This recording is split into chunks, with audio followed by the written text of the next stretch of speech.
Hi everyone and welcome to the Scraticus Academy. It is Eden Day today and that means we are using the Cypher system. I've been looking forward to this all week. I think there's a hashtag that has been going around about Blame Artie's dad, which is very mean after the first session, but they seem to, yeah. Anyway, first of all, let's get some things done. So social links, we've got Discord. It is awesome. It feels like a big family over there. You can talk about D&D, TTRPGs, you can ask questions, or you can just chat about how your day is. It's a really awesome group of people and we're pretty proud of it. Twitter, if you want to get into one of our games, we have 12 spaces every week on our viewer games. And if you want to hop in on one of those, just drop Scrat a DM or Scraticus Academy DM on Twitter and we can try and find a spot and slot you in. YouTube, we are very slowly catching up to YouTube. We've been moving, so things are taking slightly longer than normal, but we're finally in, we're finally done. And once we've slept properly, we will be back up on YouTube. Patreon, we are now full-time at this, so if you want a way to support us, Patreon is an awesome deal for us. It's you get access to content earlier, you get Scrat Academy news early. It's just loads of good extra bits and bobs and stuff. Merch, we do t-shirts, and I personally love them, and the people who've had them so far love them.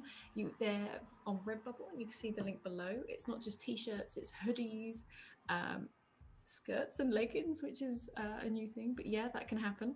We've even got a character t-shirt up, which is Save Dave from Wizards and Wardrobes, and hopefully we can get some new bits and bobs like that up as well.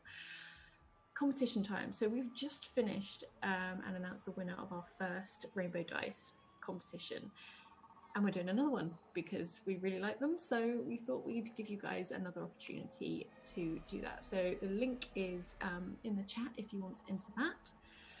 And also know at 10 retweets we will be doing Wild Magic Surges, because during the move we currently don't have the normal list I'll be using. So we will be doing Wild Magic Surges and seeing what we can do.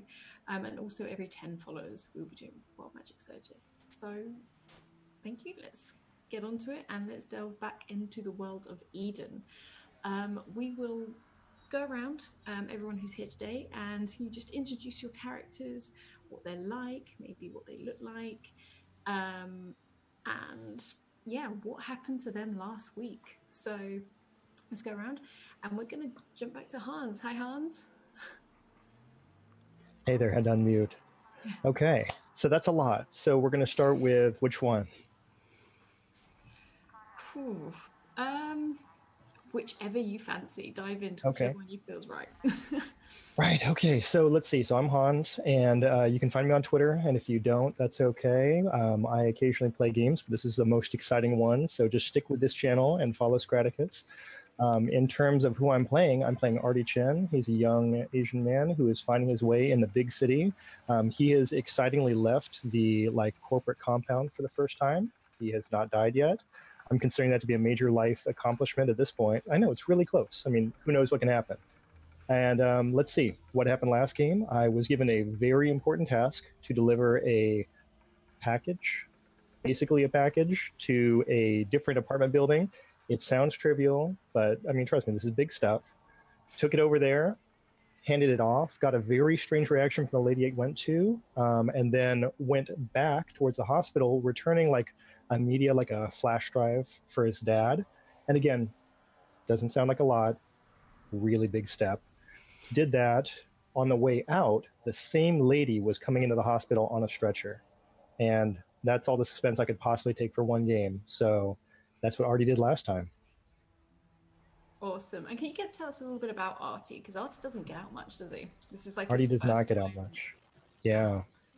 Yeah, this is Artie's big day. This is his adventure out there in the public. So he's a young Asian guy. I'm imagining like 21, 22. He's smaller, athletic build. You know, he doesn't get up to a lot. So this is him. He likes to tinker. He likes to play with gadgets. He's been in a corporation like compound, and they've got a lot of those things that are available to him. So he's pretty well educated, but he's not at all street savvy. And I expect that's going to go interestingly for him, like usual. Yeah, we'll see what happens.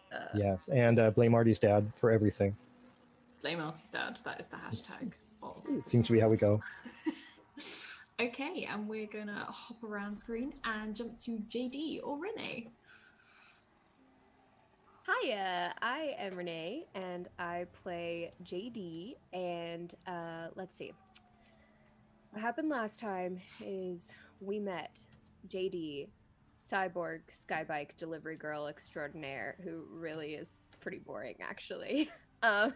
She mostly with her life goes around, makes deliveries, and then comes home and watches TV with her cat AI, Bash, her skybike named Soren, and her microwave, Kevin.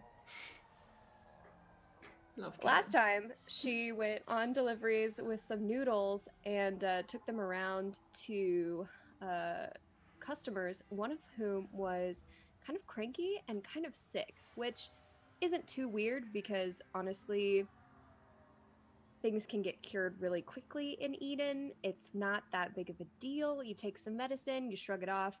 If it's really bad, you go to the hospital, like plague bad, you know, go to the hospital and it'll be gone quick as can be.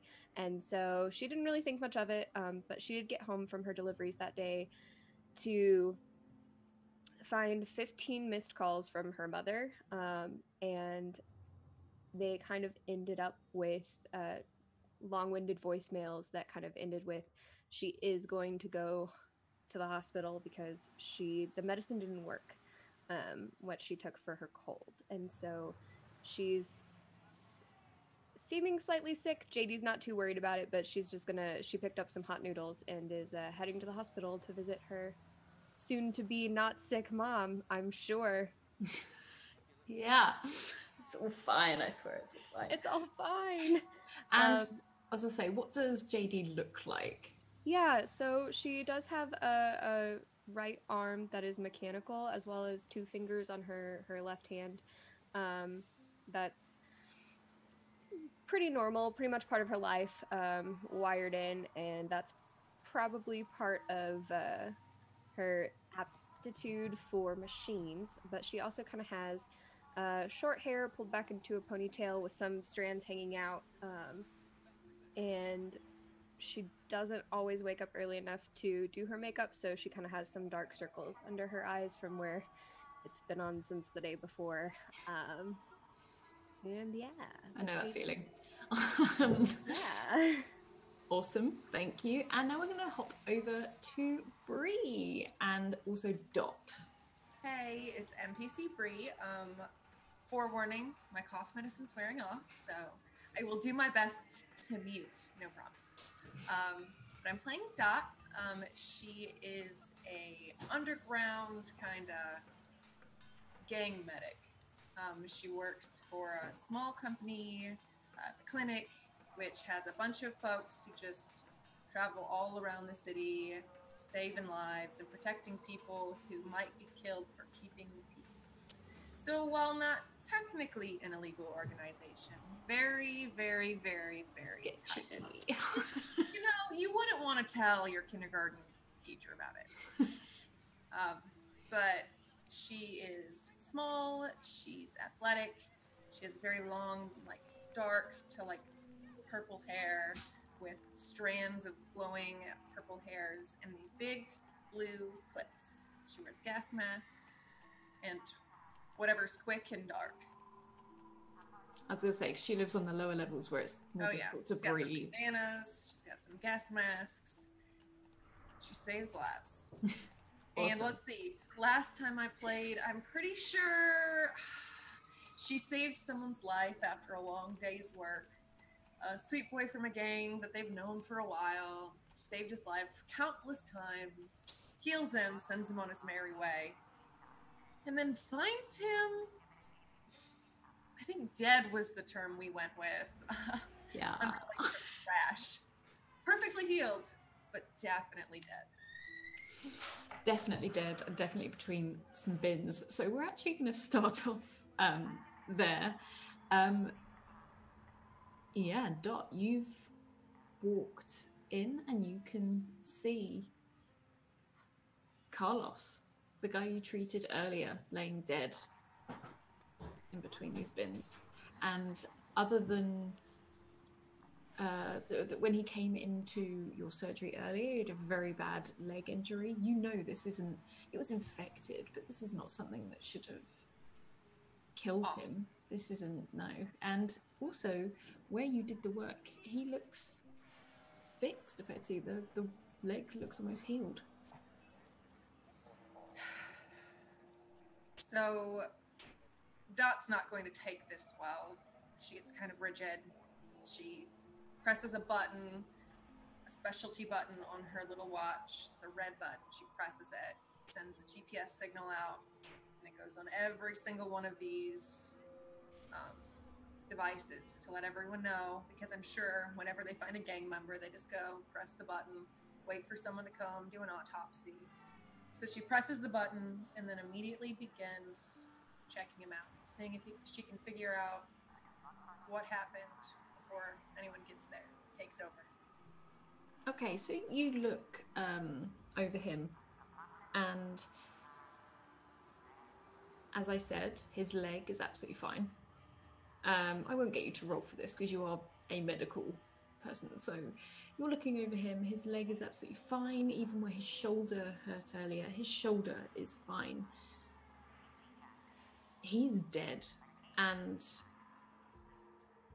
if you look at him and you turn over his arms, when you first looked at the leg, you thought it was part of the infection. You saw his veins around his leg turn black, almost like a bruised color rather than anything else. However, as you turn him over and you look at his arms, you can see all of the veins have turned black themselves, and you can see it still start to seep across his body. It's not stopped. You can see it coming up around his neck, up towards his face. And the other signs he is showing, there's no hands, there's no nothing. He is showing all the signs that he has been strangled.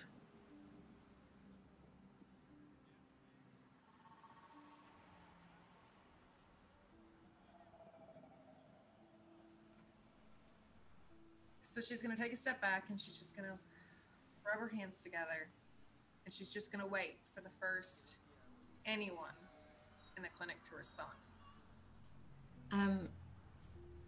You wait quite a bit, actually, which is not normal.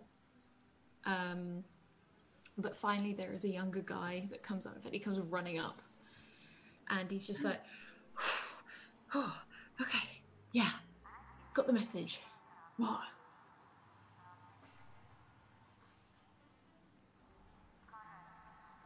Oh. Well, that's not good. And he's sort of looking at you in complete confusion. How did he die? Was he shot? Was he stabbed? What? Wasn't he in the clinic earlier? They just let anyone in anywhere nowadays, don't they? This is Carlos, a regular. Someone who's very important to us, business-wise and gang member-wise. Your job, I'm assuming you're new. I need you to take him. I need you to take him back to the clinic, and I need you to take him back to the morgue. Okay. And so this guy's quite young. You can tell he's probably new to it. You've heard about him. His name's Chris. But you also know he does as he's told. He wants to learn, so he's sort of almost standing to attention. Okay, excellent. All right, so what I need you to do is I'm going to need you to put him on stretcher, okay? She pulls out like a portable stretcher, probably floats, get attached to the back of a bike. She's like, do you have a body bag with you? Yeah, of course I do. Standard. All right, so you're going to put him in, put him on there. You should take him straight to the morgue, okay? Mm-hmm. I need you to get as much information as possible. Record everything the mortician says, and I need a copy, and so does the matron. I was going to say, do you want me to notify the matron? Yes, please. First thing. Okay. Thank you. Like, he looks quite eager. Like, this is maybe he's been out once or twice. So as much as this is not great, but yeah, he's quite happy to be He's out. doing his jobs. He's Everyone doing his job and he's happy, but he looks like no more than 17-year-old. Like, he is young. You know, he's not going to be trained necessarily medically like the rest of you are, but he's there to pull his own weight. So he does exactly as you say, and he disappears. Sorry, thank you, Jebson, for the resub. Thank you so much. You have a nat 1 or a nat 20 to gift. I'll be tweaking that a little bit. We're in the cipher system, but yeah, we will go with that. So, are you heading back to your place, or what sort of thing are you doing now that after you found this? So she knows Carlos is in a gang. She knows many of the gang leaders, and she knows the gang hangouts. So I feel like it's probably protocol. They find a corpse, they immediately go to the person in charge. So that way, because it's probably better to know that way than versus like communications. So she is going to do whatever she's supposed to and go find the hangout of the gang boss. Okay. You find the hangout. You've been there a couple of times because you've also known Carlos a couple of times. He's quite accident prone. He's a bit stubborn. There is no one there. It's completely deserted. It looks like the people have left quickly.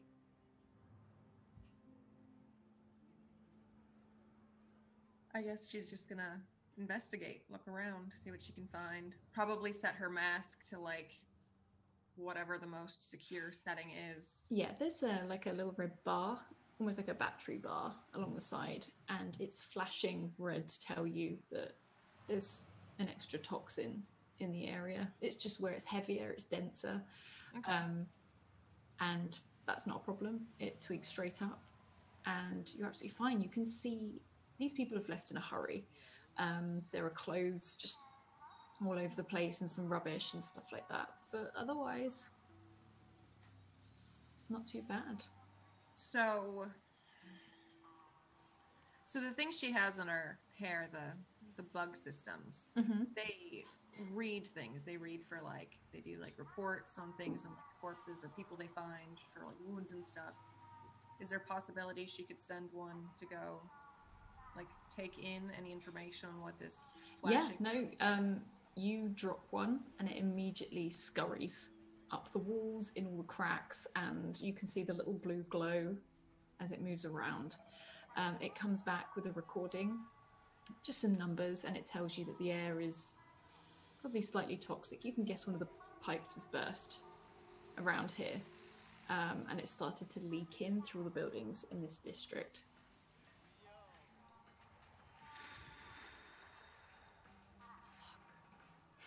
There's a danger she's gonna have to report it to officials. She hates that. So she's gonna take down all the information she can about the area. If there's a leak, she'd make a call. Hey, there's a leak here. Carlos's gang is gone. I have to report this leak to authorities. There's not an explosion down here. Are you calling the matron for this, or are you calling? She's probably just calling. Just a random. Just a secretary or someone who can hold information like that. Okay, so the matron does have some form of secretary who basically handles everything.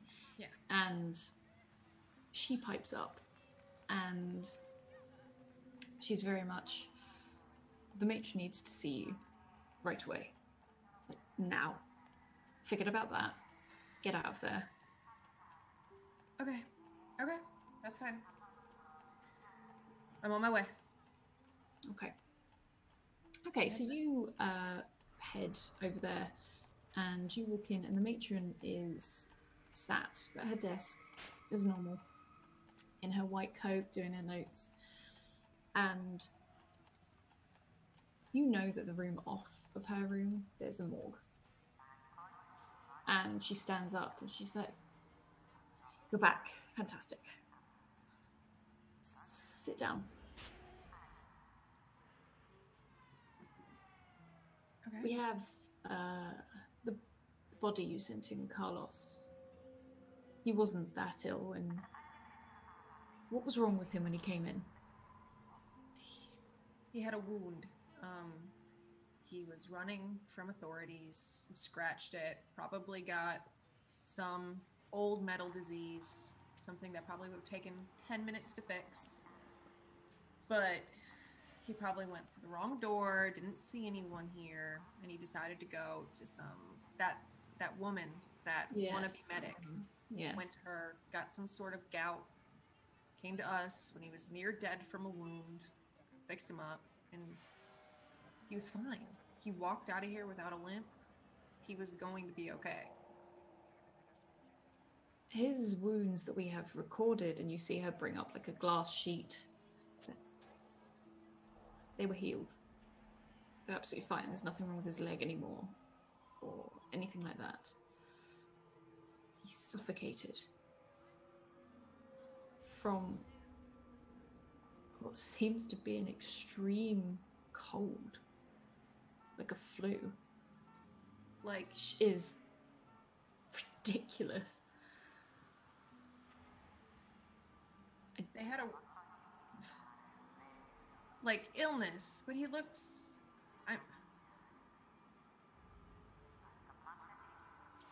So what you're saying is like a plague? No, No, the common Not- cold. He died of a cold. people don't even get colds anymore. I haven't had a cold in 9 years. Colds don't exist anymore. You get a sniffle, that's it. Like, I don't understand. Sorry, thank you, Gemsong. Redeems an advantage for each player. Oh, So we'll go with that. And that'll be like, you can re-roll and then you pick the best of the two. cool. Is what we'll do. Thank you. And she says, you take a tablet for it, you take one of the patches for it. You don't have colds or anything. But he wasn't ill. No. We It says did here, I report mean, you something. couldn't have missed something. You couldn't have, How do you miss a cold? and you can see quite flustered by this. Not happy at all. Not angry, just confused and concerned. And so I'm quarantining the body and we're going to burn it. There's something else. Ooh. There is. I don't know if you got the message. There was a toxin at their hangout. I went to go, tell the boss what we always do. Yes, I They heard were all that's We left in a panic. well, if the pipes burst, I mean, people move on all the time. I'm sure they'll let us know where they are afterwards, but that is... But if they're all gone, what does that mean? What if they also have it? What if they're spreading it? We can't quarantine them. We will have to do what we can. We will burn the body, and you do not know anything about this body, okay? You know nothing. At all.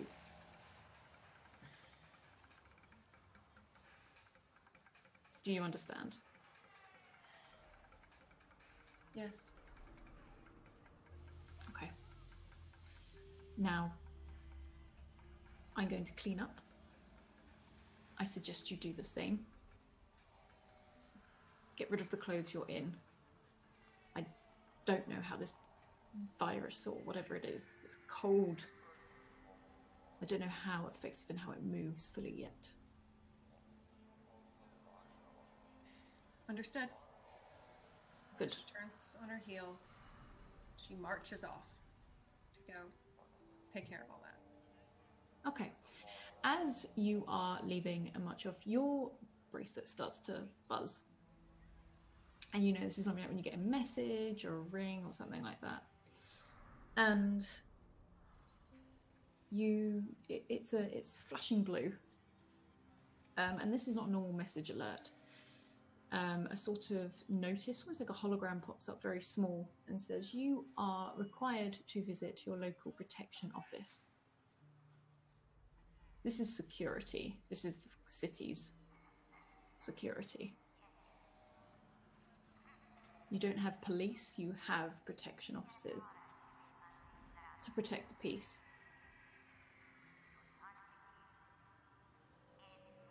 She's gonna take off her watch. She's gonna drop it. Mm-hmm. And she's going to smash it. And just stamp on it. Until there is nothing left. Okay, you stamp this thing into the ground, like...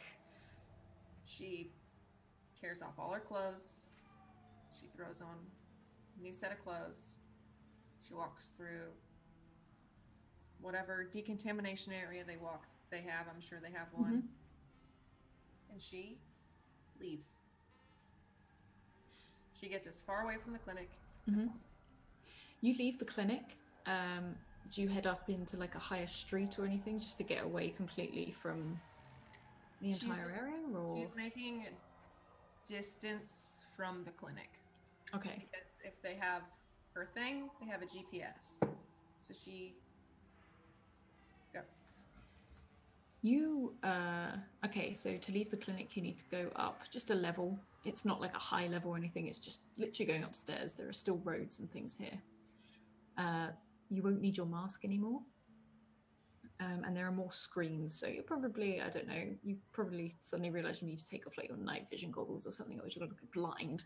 But there's lots of neon signs and lots of things everywhere. As you walk past each neon sign, it flashes blue and says, please report to your protection office.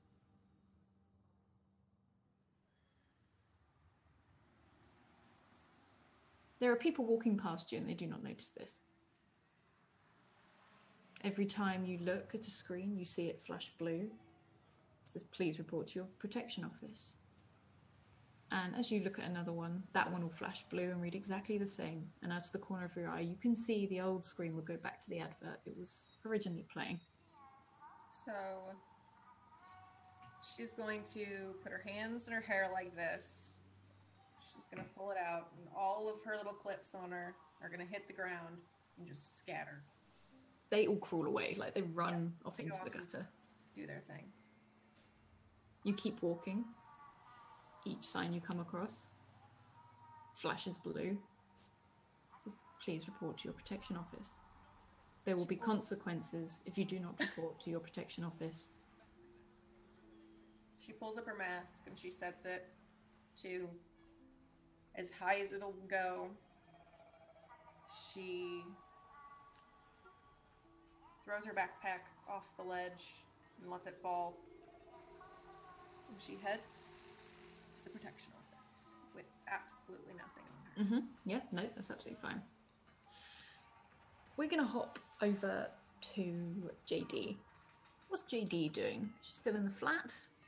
No, so I think last time she left her apartment to go get noodles and got some extras for free because preferred customer, I guess, or delivery person. And so she's actually heading to the hospital nearest where her parents live because that's kind of where she assumes they'll be.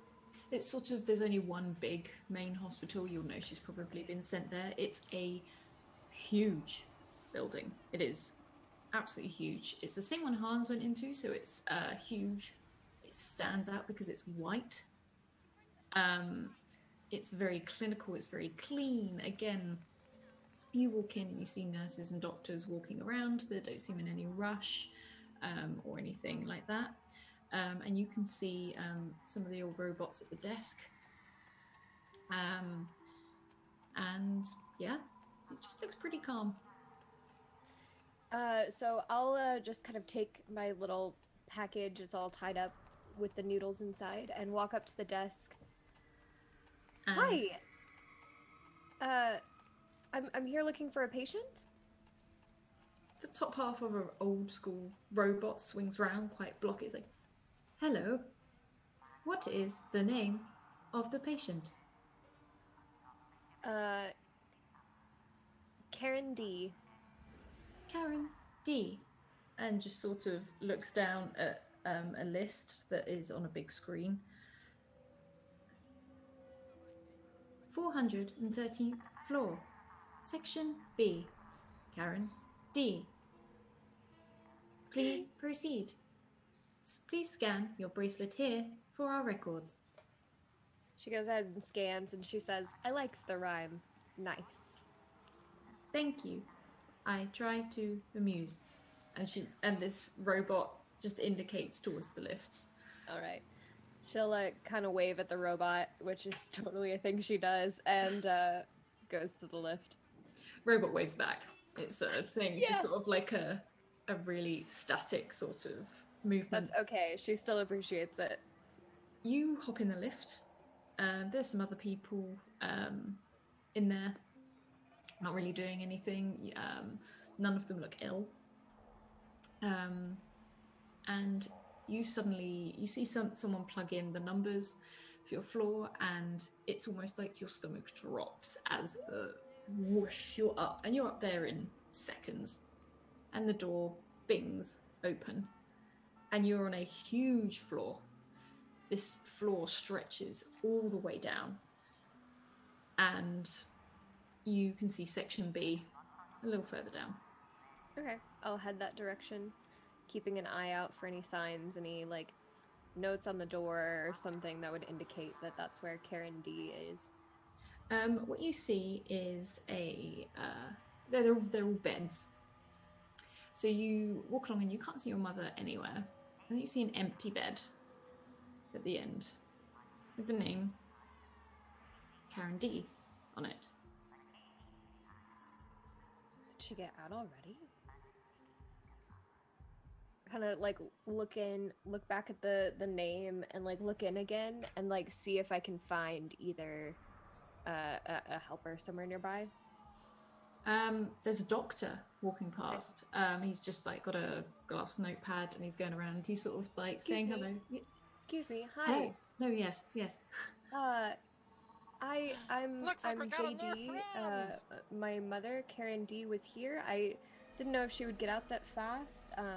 Do you know where she is? Did she head home? Okay. And he just starts flicking through, scrolling up this glass sheet, and yes. Sorry, she's been moved to a private room. Oh. Follow me.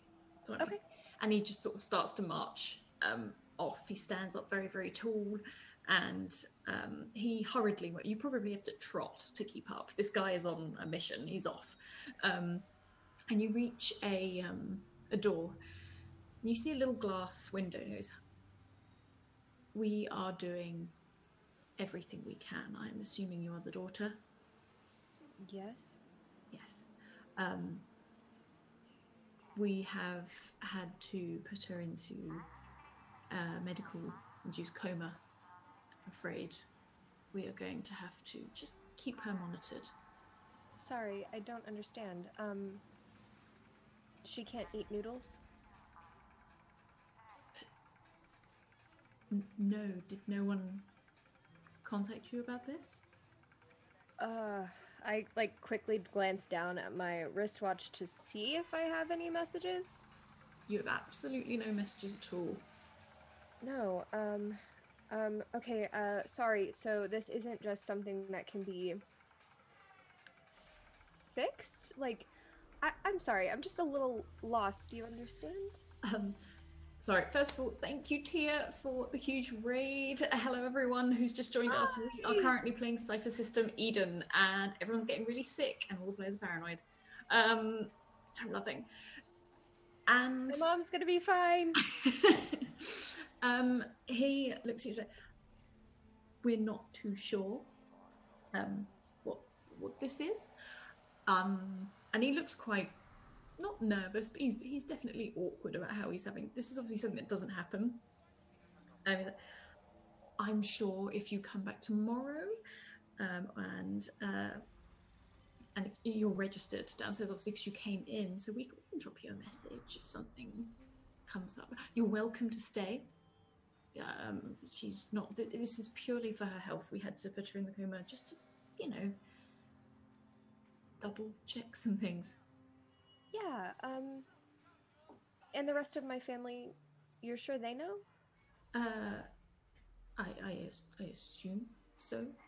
What were the other members? Sorry, and he's sort of looking through his thing again. Let's see. James, D, and that's my dad. And then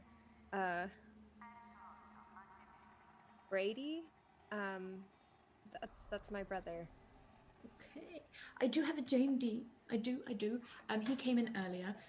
He's I think he went to get some bits for your mother.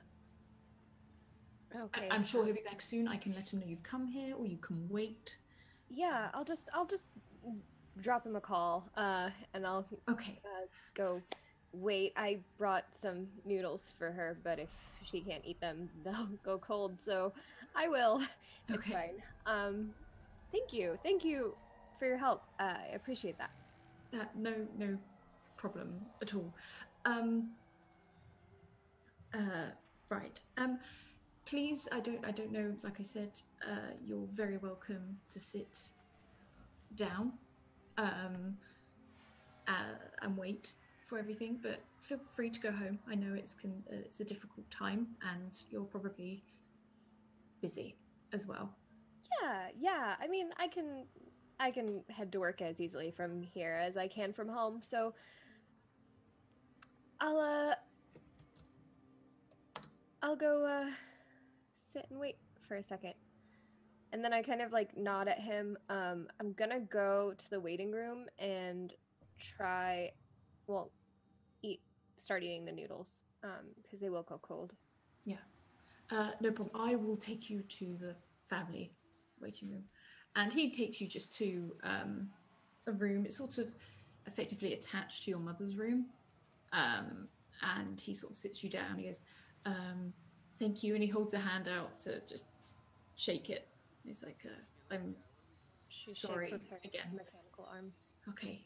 If you need anything, just ask for Daniel Chen and I will be straight back. And he sort of walks out and closes the door. Is anyone else in the waiting room? No, this is almost like a private waiting room. People can walk in from the other adjacent room, but you feel like this is probably more a private thing. Okay.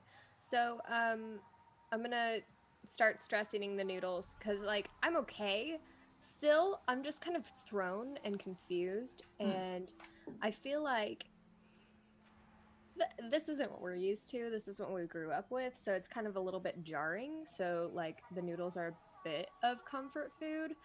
And I'm gonna try and get my dad on the line. Yeah. You ring a couple of times, and you do get through. And it's just like, hello, sweetheart. Hey, Dad. I'm at the hospital. Yeah. I'm sorry. I had to rush back to get some things for your mother. I'm on my way. Yeah. I didn't get the message from them or anything. I wanted to make sure that you had. Are you doing okay? Like, do I need to get anything for you? Are you fine? I have some noodles. I can save you some. I'm just keeping busy, darling. I'm not. And he sounds obviously upset. He sounds very, very upset. I will be there very soon. Yeah. It's fine. Yeah. I've got your brother to run and get some more food as well. He's gonna stay back at home for now, just to watch things, and I'll come back in. Yeah. Okay. Should I stay here? I can meet you here. That would be nice. I'll see you in a bit. I'm just gonna pick up some flowers and stuff for your mum. Just those weird ones she likes, the ones with the funny colors in. I'm just gonna pick them up on the way. Great idea, Dad. I'm sure she'll love them when she wakes up. And don't worry too much. She'll be fine. Like, oh yeah, of course you will. Yeah, I'll see you in a bit. Yeah, I'll see you in a bit. Okay, I love you. I'll see you later. Bye. Love you too. Bye. You sit there for 10-15 minutes, and then your bracelet starts to buzz. I'll answer it. It's flashing blue. And almost like a hologram thing jumps up and says, "Please report to your protection office." Oh, I kind of tap it a little bit and try to see if there's like if I can get it to go away. Like I'm busy. Like my mom's in the hospital.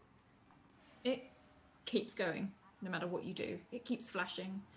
And there's a couple of screens in the waiting room you're in to just like watch some adverts, and they all of them, all around you, flash blue and say, "Report to your protection office." Do I know where the protection office is in like relation to the hospital? Yeah, it's not far. Again, it's one of the main centres. They work with the hospital quite a lot because of the protection side of things and the medical. It's sort of just round the corner, probably a quick 10-15 minute ride there. Okay, I'm gonna step out into the hall and see if I can snag maybe a robot. Mm-hmm. There's doctors walking past. There's the same doctor walking past as earlier, and there are some robots as well. Yeah, I'm just gonna snag a helper. I don't want to bother the doctor right now, but excuse me, can I get just like a pen and paper? A pen and paper, and they look at it like, okay, almost like, why? Right. And they sort of reach in and they sort of pull out an old envelope with something in it and hand it over and really dig around for a pen because people aren't used to using these sorts of things. Yeah. Then pulls out, it's like, there you go. Thank you. Sorry, my dad's old-fashioned. Yeah, okay, yeah, my dad's the same. Yeah. And I'll write had to report to local protection office. Be back soon. Don't worry. Heart, JD. And then I'll hand it back to the robot and just kind of point to my mom's room. My dad's coming. Do you mind handing this off to him when he gets here? Of course. Okay, thank you so much. Perfect. And with that, I'm gonna duck out, head back to my sky bike, and head to the protection office. Okay, we're gonna hop over to Artie. Now, Artie, you've just seen this woman rushed in as you're stood in the open sort of the walkway as you come in. You will have also seen JD walk in. At one point, you probably wouldn't have given her a second look, but you will have seen her walk in, and then you see her walk out again quite quickly. But everyone seems to be doing this around here as the woman is rushed past you. Yeah, it seems really intense. It's really intense here at the hospital.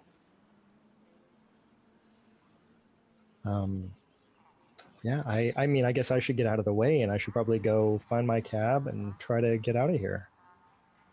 As you go to leave, you see this woman is rushed upstairs. You're walking out towards the taxi. You see the taxi driver like waving as he's spotted you, and someone comes running out. Looks like a paramedic style or a nurse or something. It's like, and grabs you by the arm. It's like, "Hello, you're Artie Chen, yes?" Yes. Yeah, we've got someone who's asking for you. If you could hurry quickly. Okay, yeah. Okay. Okay. This nurse or sort of paramedic just turns on their heel and runs, and you stay on the bottom floor. This looks to be like the emergency floor, as you go down one of the long corridors at the back, you hook a left and go all the way around, and there are loads and loads of rooms. And you can even look in the windows. There's some more serious cases in there. People look very ill, but they'll be out in a day. It's not, so they're just incredibly uncomfortable. And then you see a woman in one of the rooms, and the nurse opens the door, and it's just like, "Go." She just wants to talk to you. Just in there. But she asks you. She can barely speak right now, but if you could just make it quick because we need to do some stuff. Okay. Should I do anything? Do I just go in? Just talk to her. Like as you walk through, there's like a spray which you probably weren't Most people know that as you walk into a hospital, but if you've not necessarily been out, then yeah, you walk through a spray as it comes in, and it sort of, you can feel it like a light mist, and you see her lying there quite still. And then I'll be outside the door, just. And then she sort of like closes the door, but then you see her just like looking through the window at you, just very intrusively. Okay. So I'm just gonna go over there. She just lays there. This is that same woman? This is the exact same woman. She is very, very tall and very, very dark, long hair. She looks very, very pale. You can see her chest rise and fall, rise and fall. She's attached to all of these machines that are bleeping and whirring, and you'll probably know this from your dad talking about this. Is all standard, just monitoring stuff. You can see there's a lot of very brightly coloured tubes with bright liquid running through it into like a drip into her, and she's just laying there. Okay. I'm gonna keep a moderate distance and kind of lean over where I think she can see me. Hi, I'm Marty Chen. Did you need me? You can see her eyes flicker like a lot. Like it's really a struggle to open them. And she's, Mr. Chen? Is that Mr. Artie Chen? Yes. And you can see her look around quite frantically, and the nurse sees her being spotted as all sort of ducks past the window to leave. So, come here, please. Okay, yeah. I will get a little closer. Yep. She grabs your arm and pulls you fairly close to her. And she is shaking. You can see sweat running down her face. She's just like, and she's struggling to breathe. And she is sort of reaching out to one of the side tables where there's some drawers, and she's like shaking it. She's knocking stuff off. There's a lamp that she knocks off, and she's just in there, and she's just hurriedly talking to you. Okay. I reach over the drawer and try to open it up. You open it, and there's just a shred of paper in there. Okay. It has a number on it, and it's 74ZXHD. I'll put that in chat. And the number 32 next to it.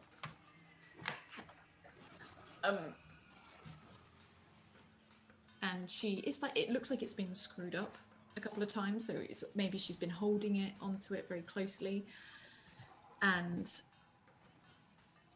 she's holding out. Just, take it. Okay. And she's struggling to breathe. Like you can hear like a raspy sort of as she's trying to breathe and just inhale normally. And she pulls you even closer and takes your hand and opens it. And she takes a small card out, which you know is like a house key, like an apartment key. And it's sort of glowing a red shape at the moment. And she forces it into your hand and closes your hand.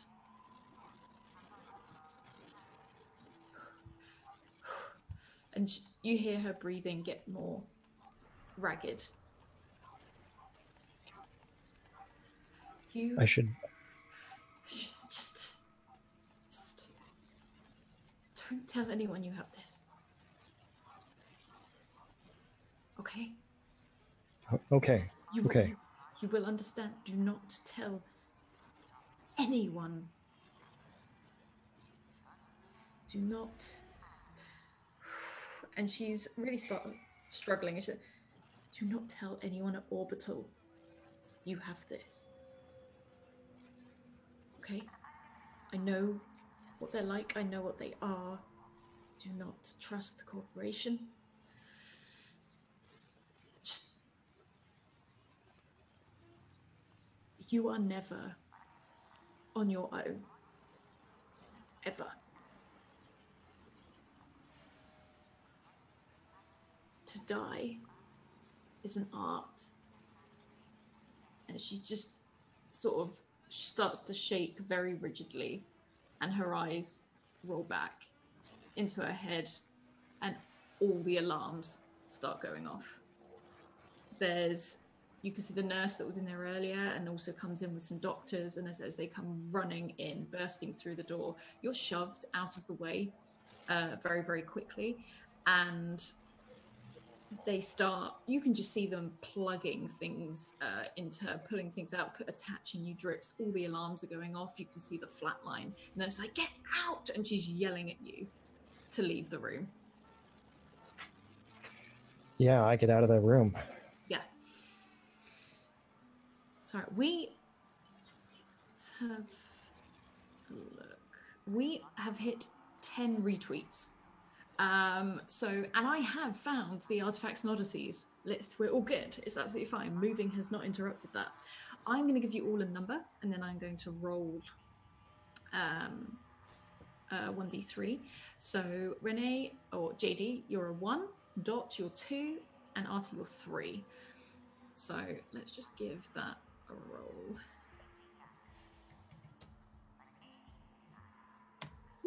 That's number 3. So that's Artie. Right. Artie, if you could roll a 1d100, please. Sure, will do. Thank you. 44. Okay, let's have a look. Fun fact, in Chinese, 4 is a number of death. Very bad luck. Double 4s is double bad luck. Isn't that just a fun fact. No, I'm gonna be paranoid about the number 4 and be like, that movie where the heart is. I'm gonna see a 4 and run away. This is like Chinese 13 right here. Gosh. Okay. So you gain a glass cube that shows what seems to be a live aerial view of an unknown ruined city. So also in the drawer that the woman has pointed at, you can see just that, a small glass cube. It's almost like a snow globe, but it's completely square, and you can see the small ruined city, probably something from your history books, but you're not too sure.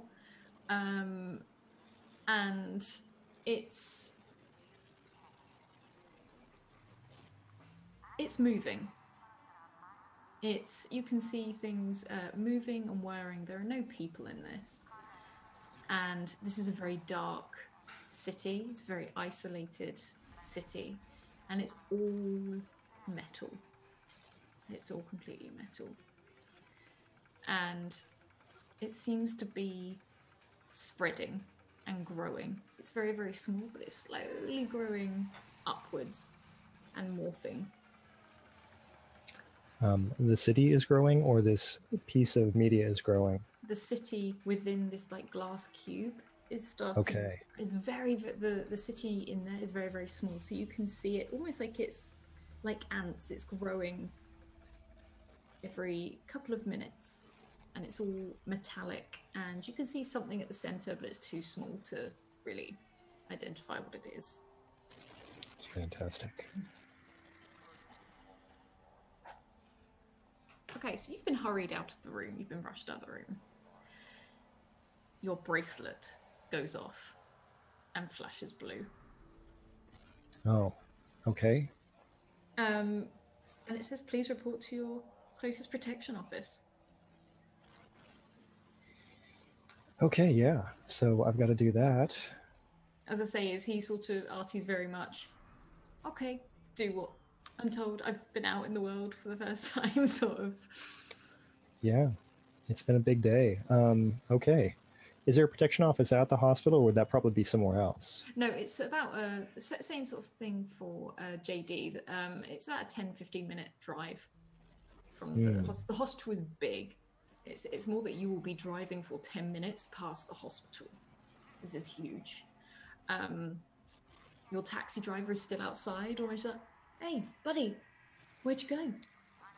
I have to go to the protection office now. Why? What sort of trouble are you in? You're reporting something? I'm not really sure. I just got one of those, flash, the blue flashing things. Okay. And he just sort of opens the door and almost shoves you in. I think he's running late. And you can see as you drive for these 10 minutes, all the screens around you are flashing blue, saying report to the protection office. As you arrive, you see two other people walking up to the door. You see JD and you see Dot. So you see these two people come out. There's other people going in as well, but they might stand out a bit more. The others look more like officials or maybe hospital workers, and just almost that you can see the uniform, which is just a plain, strict, no, like barely any color or one color uniform, people walking in and out. What are you all doing as you either get off your bike, or how did you get there as you step up? Well, as she approaches, she's putting on a government official watch. Don't ask her where she got it. She's just adjusting it. She's just very threadbare. Her hair is no longer glowing. She looks as plain as she can get, minus like the very vibrant hair and obvious gas mask in a very well breathable area.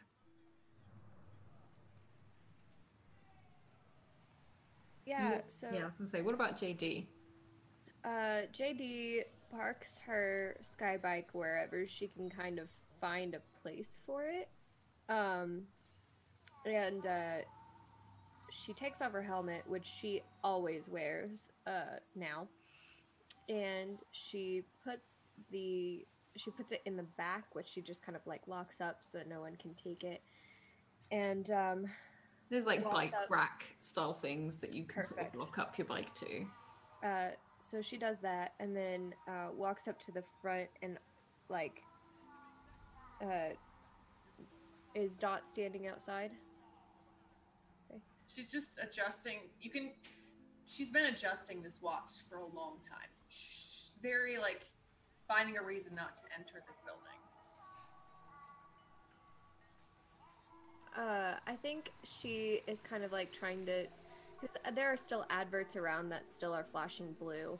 To all of you, they'll be flashing blue. You are used to thinking other people who haven't had this call probably don't see it. They're all walking past. They're probably seeing normal adverts. So if anything, you might see each other looking at these screens. Yeah, I think I'm kind of looking for that, and I kind of approach her, and I'm just like, hey, this screen thing, has it been happening to you too?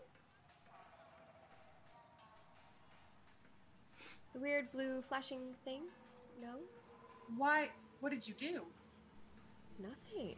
I mean, I was visiting my mother at the hospital and then got this. Your mother? Hospital? What do you... Who are you? Not really anybody. I'm JD. I mean, that's fine. If it's not happening to you, I was just curious. No. It has been happening to me. That's why I'm confused, because you seem normal. Yeah, no, that sounds about right. Just a few things that aren't, I guess. What did you do? Were we supposed to do something? I don't... It's not... And then she, like, looks around to try and see, like, anything to distract herself, and she just notices, like, Artie kind of, like, never been here before. He looks confused too. Maybe you should ask him. And I'll wave. Okay, so there's a lady with a cybernetic arm and another very intense lady, and they're having a loud conversation, and they're both flashing blue. They're probably criminals. But I'm not really sure what's going on here. So, I mean, it's probably about the safest place you can be in front of the protection office. And I'm flashing blue too. Maybe this is what people do. Yeah. You will feel that this is a safe place that you guys have all, maybe not so much Dot. Like, Dot may be like, it is a safe place, but I probably still shouldn't be here. I probably have something on me that will be complicated. I won't get in trouble, but I don't want to lose it. Yeah. Yeah, that's a good point. Artie also has no idea how to conceal these things that he has on him that he should not have. And so he's probably also busy with his hands in his pockets and then trying to look more casual and then he's not good at this.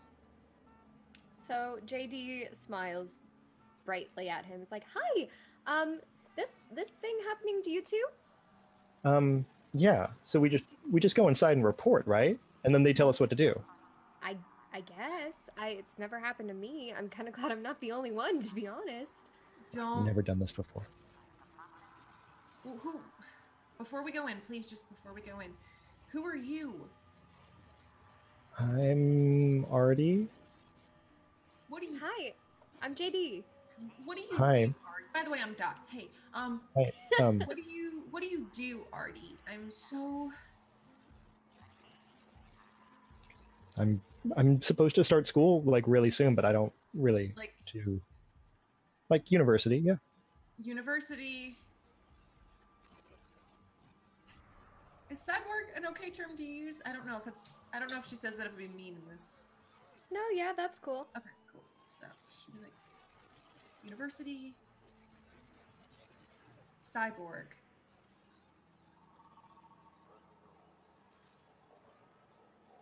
We're in for something. I mean, yeah, I was at the hospital and my band started flashing and I heard you yelling hospital earlier. So is this a hospital thing? Oh, I don't know. I just came from the hospital. Why? You would think there would be more people because it's a big hospital. Why did you just come from the hospital? My mom is there. Okay. Yeah. Actually, I should probably get this over with and try and get back to her. Are y'all good to go in? I mean, I figure stronger together, right? So I'm going to tell you both a piece of advice before I walk in. It's up to you to take it whether or not you want, but I got this very important advice about an hour ago, and it's don't say anything. And she just walks in. Okay. I mean, JD just kind of presses her lips together and follows her in. What does Artie do? Does he just follow? He's walking in. I mean, yeah. As you walk in, as you know, every time you enter a protection office building, you're scanned. Purely for health reasons, no other reasons or anything that doesn't identify you or anything like that. You walk in and you see lots of desks, you hear lots of phones ringing. It's almost like the stereotypical police office. Everything is buzzing, everything is going. It's actually quite chaotic. There's a desk at the front and there's quite a few of the protection officers lined up with loads of paperwork, talking to people. And again, it's quite a steely sort of grey place compared to all the neon outside and all the bright colours. This is fairly grey. Even their uniforms are grey.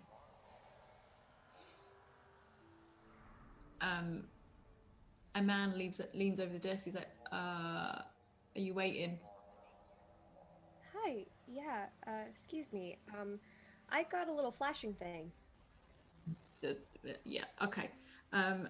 Can you please scan yourself in here? Like, hold out bracelet, and then can you please look into here?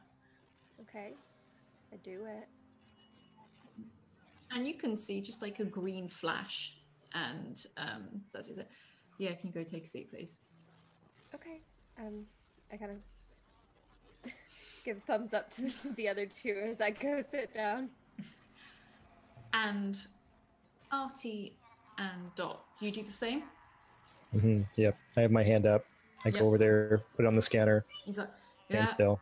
thank you. He's not really looking at you. He's like sipping coffee at the same time and sort of just, yeah, and doesn't really look at Dot either. She just does it. She scans. Yeah. Okay. If you could actually, as he sees like JD, if the three of you, and he looks down at his, like his screen, he's like, yeah, can you all go to, sorry, I haven't slept in ages. Feeling that for real life right now. So I need you to go to waiting room 12. Can you do that? Where is that? Well, you follow the corridor and you stop at 12. Okay. See a bit. And he just sort of goes back, and you can see him just, he's like the equivalent of Facebook. He's flicking through things like that. He's not really paying attention. Some form of social media where he's chatting to people at the same time. You guys walk along the corridor. It's quite a long corridor. Things are happening around you. Do you walk in complete silence, or? Yeah, I think she's just kind of absorbing things right now, because this is a new experience for her. Yeah. So she's just kind of like checking the doors and like watching everything and trying to ignore the fact that her heart is pounding because she feels like she should be in trouble for something, even though she's reasonably confident she didn't do anything. It's like when you get called to the principal's office and you're like, I can't think of what I did, and you're just like sitting there in the chair panicking, and then he comes in and is like, you made straight A's, and yeah, so that's how she's feeling. Like, The worst anxiety. What does the police station smell like? Is it really weird? It's right. So you've just come from a very clinical place where it smells really like, I guess, like bleach. Like everything smells clean. This smells of coffee, and this smells of smoke, because smoke doesn't really do any damage anymore. So there's a lot of people sat around smoking. You can smell probably like, as you walk further along, there's some locker rooms, so it's almost like locker room smell, like slightly stale, but nothing like too bad. But yeah, it's definitely not as fresh smelling as the building you just came out of. Artie's just looking kind of grossed out and walking quietly. Yeah, you're used to super clean. You've come from a place where cleanliness is a priority. Dot's extremely straight face. Like, she's not turning. She's walking as like her brain is thinking about all of like any training or protocol. Like, what fuck? Who are these people? This is gonna end badly. I'm gonna die today. And it's just all like rummaging through her head. She's still got her gas mask on. She's just staring.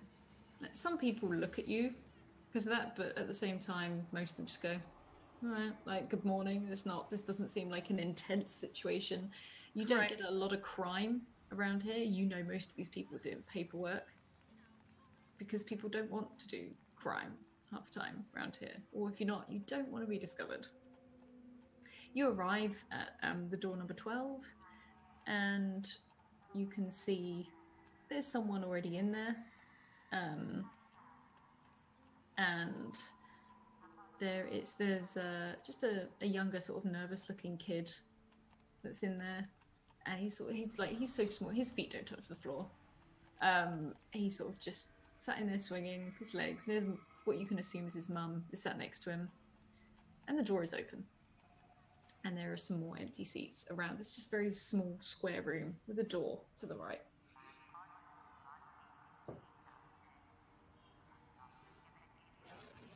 So I guess Artie goes inside and sits down in the corner. I think JD kind of gives. She's kind of been checking on the people she's walking with as she goes down the hall, like very low key. But as she's watching the doors, she'll just kind of like check in and then look away.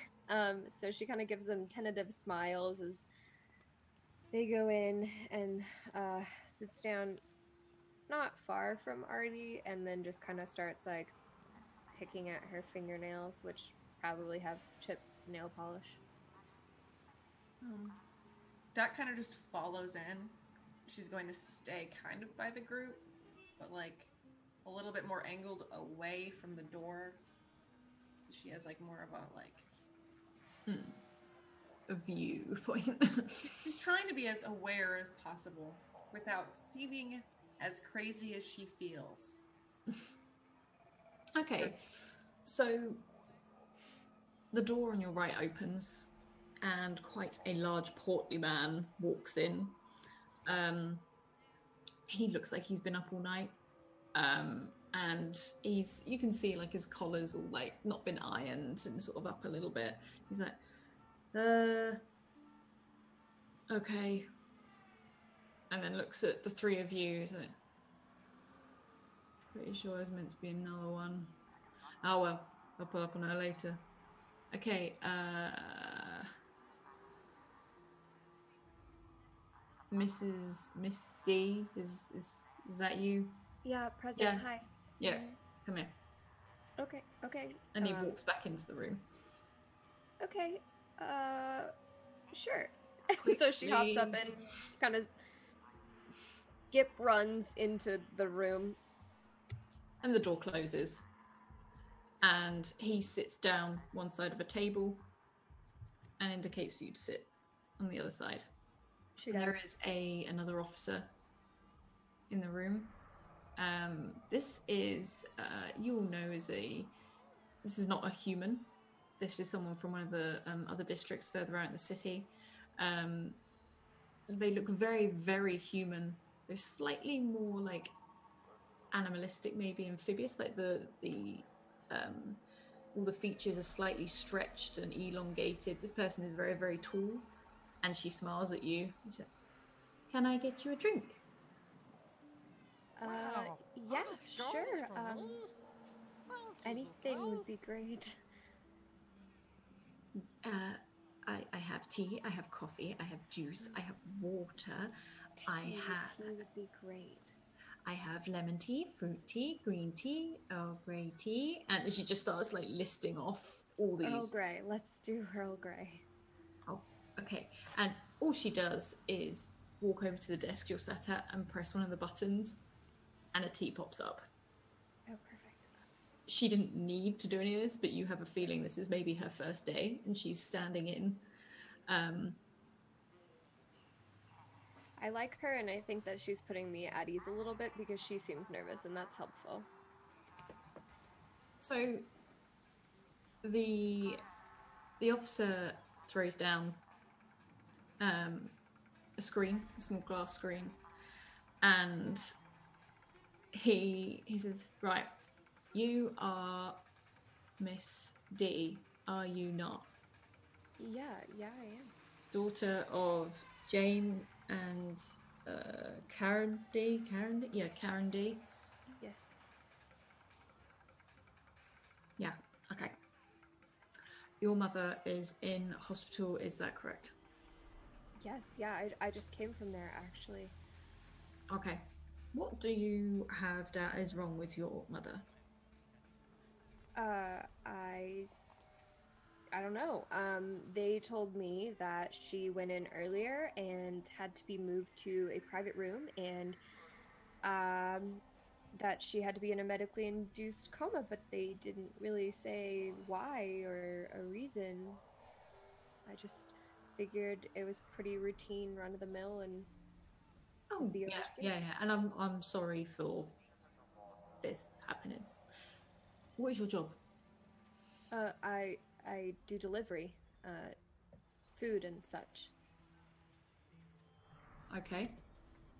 How regularly do you do it? What hours do you work? daily. Usually get up at 8-ish, get started, run until my docket is complete, and head home for the day. Right. Okay. Okay.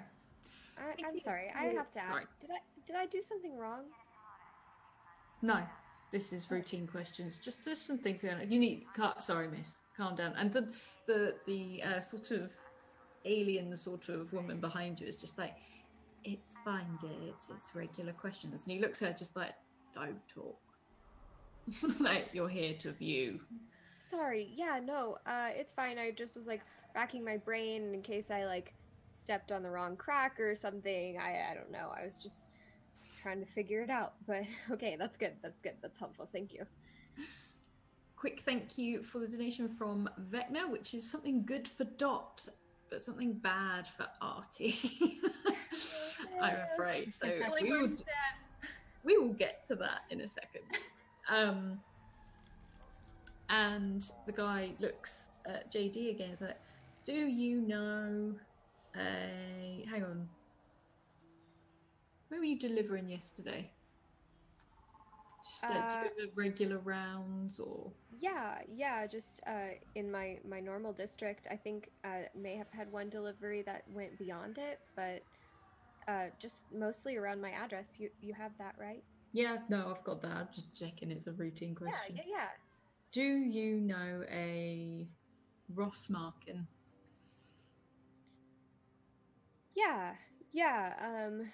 Grumpy guy on one of my routes. Yeah, I delivered to him earlier. Yeah. Okay. I am afraid to say that Ross Markin is dead. He was found dead in his apartment earlier this morning. Oh, Where were you? Have you spent your day? Where have you been other than the hospital? I haven't. I went home for the day and then I went up to the hospital. I've been there for a couple hours. I haven't been anywhere else. Last I saw him was end of the workday yesterday. I think he was my last delivery. Okay. He was sniffling. Said he was gonna go take some meds, maybe go to the hospital, but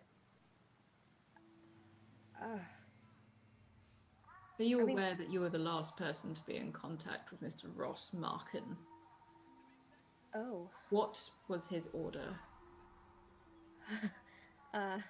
Noodles? I can check exactly what it was in my log. I just, pick it up and take it to him. Okay.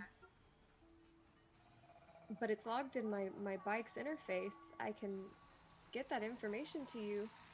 We already have that information. I just wanted to check something. I'm afraid your bike has been impounded. You will have it once you release. Once you leave the building, you will have your bike back. Oh. Okay. Yeah. Sure, standard routine, right? Standard routine. And you can see he looks a bit, he's dropped the sort of, not that he was friendly beforehand, but slightly less relaxed. He's like, okay, thank you. And we're going to hop out to Artie and Dot, who are sat in the waiting room. The child in the waiting room is just staring at Dot, smiling, swinging the legs around, and just sort of looking. The mum is very engrossed in so she's reading something or listening to something, but she's not really paying attention. She's Okay. kind of looks at the kid and like nods her head just like a little before like looking away and at Artie. Artie's getting nervous with this whole waiting in a room for an undetermined period of time thing. And Dot seems to know something he doesn't. So he's really just on the cusp of asking her a question, and he looks like he's about to burst because he really wants to find out why he shouldn't say anything, but he's not there yet. She turns and she looks him like dead in the eye. She just kind of like hard stares at him. Um, excuse me, but you don't seem to think that we should tell them what we know?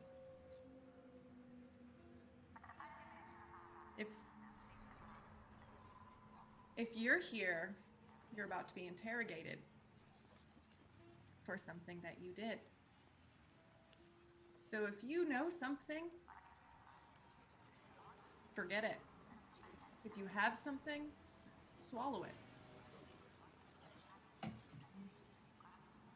Best of luck to you, kid.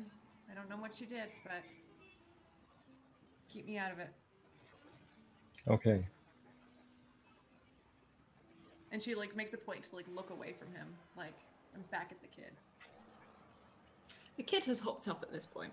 He's just booching around the room. Boring adults. He doesn't really understand why he's there. He's kicking about. And whilst you two have been talking, for a bad thing for Artie, he has sat and slouched, and because he's not used to this sort of thing, being secretive and stuff like that, the little glass sheet or the key has dropped out of his pocket. And the kid has picked it up and he's like, "What's this?" That's a key. For what? I don't know. You don't know what it does? You don't know where it goes? No. Well, it's a bit weird, isn't it? And he just sort of starts walking around the room, sort of looking at it and holding it up at the light.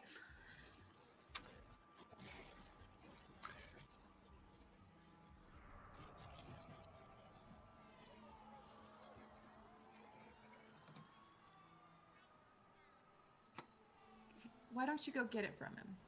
You want it. Stop twitching. But he's just a kid. I mean, that's so rude. Isn't that rude? No. What if he breaks it? What if he steals it? I mean, it's a very strong glass. I don't think he can break it. Would he steal it? Do you think that's why he's here? This kid is like holding it up to the light. I don't like kids play with my mystery toys. Okay. I guess I go over. You know to you're this kid. supposed to report stuff like this. Okay. May I have that back, please? No. You're supposed to hand it in at the desk. They didn't say anything about that. And the kid sort of looks around a little bit. You see him twitch slightly. Supposed to hand it in at the desk. You're supposed to declare things. They didn't ask about anything like that. Were you going? Do you do this a lot? Were you going to declare it? Well, if they don't ask you if you're going to declare something, why would you declare something? That makes no sense. Dot's gonna get up while he's arguing with this small child. And she's going to wrap her arm into his, and she's gonna lower her mask. And she's be like, "Sweetie, it's a key to my apartment. He was over last night, and it's supposed to be a secret. Okay? Now please hand my key back to my home before I tell your mom you were a very naughty boy." It's not registered to your address. You don't know my address, sweetheart. Now please hand it over. It's not registered to 74ZXHD, is it though? That's not where you're from. Where am I from then? I don't know where you're from, but that's where this key's from. She's gonna grab the key. Okay. I'm going to get you to roll. Okay. Okay. For this, you can pick whichever you go for. And Rolling! Woo woo! what I'm going to say is this is actually going to be quite difficult. I will use it all to take this key from this snot-nosed kid. Okay. I need you to roll a 5 or more. Okay, so The other thing I will say, you will notice this child is twitching. How badly? Not necessarily. Twitching's probably So the it's wrong not word. like it's not like twitching as in like kid bouncing. It's No. like a mechanical. Yes. Do I just click like this thing by the speed roll? Yeah, you see the little circle? Yeah, just click on that. Okay. Okay. 4. Not quite, but you will gain some experience for that. So as you try and swipe it, he sort of pulls it out of the way and he drops it on the floor and stamps on it. Does it break? It does break. It shatters. It's not your key. That's fine. And she's going to turn around with Artie and pull him back to the chair. Artie has put 1 and 1 together. That's not a kid, right? That's got to be a robot. She's gonna obviously pull away from him and sit down. She's gonna raise her mask back up and rub her hands. You are in Artie's trouble, my friend. Yeah, I don't know what to do about that at all. Artie's pushing on the buttons on his comm. I am pretty sure that's a robot. I'm going to scan that robot. Yes. What? Yeah. You're gonna go scan the robot who just destroyed something of yours. Yeah, but I mean, I can do it from here. I should be able to scan most of this room from here. Yeah. You can do this. This is something you're going to be Okay. used to. Dot, you might not have seen this sort of thing before. I don't need this technology. What is this for? What are you scanning a room for? No, I'm just going to scan and just find out. I'm just going to do like a basic overlay, find out what the mechanical devices and electronics are in the room. Nothing big. It's going to be very simple. So I've got this pre-programmed. I just kind of push this. I go. Okay, so just quickly, thank you, Tweeter Vecna. Gives Stream Boss Nat 20 to me. Thank you. I will use it for good, I swear. And also, thank you for something good for JD. I'm using the Patreon, so it's all good. You scan, and yeah, this kid is an AI. You will also see it register as a protection office AI.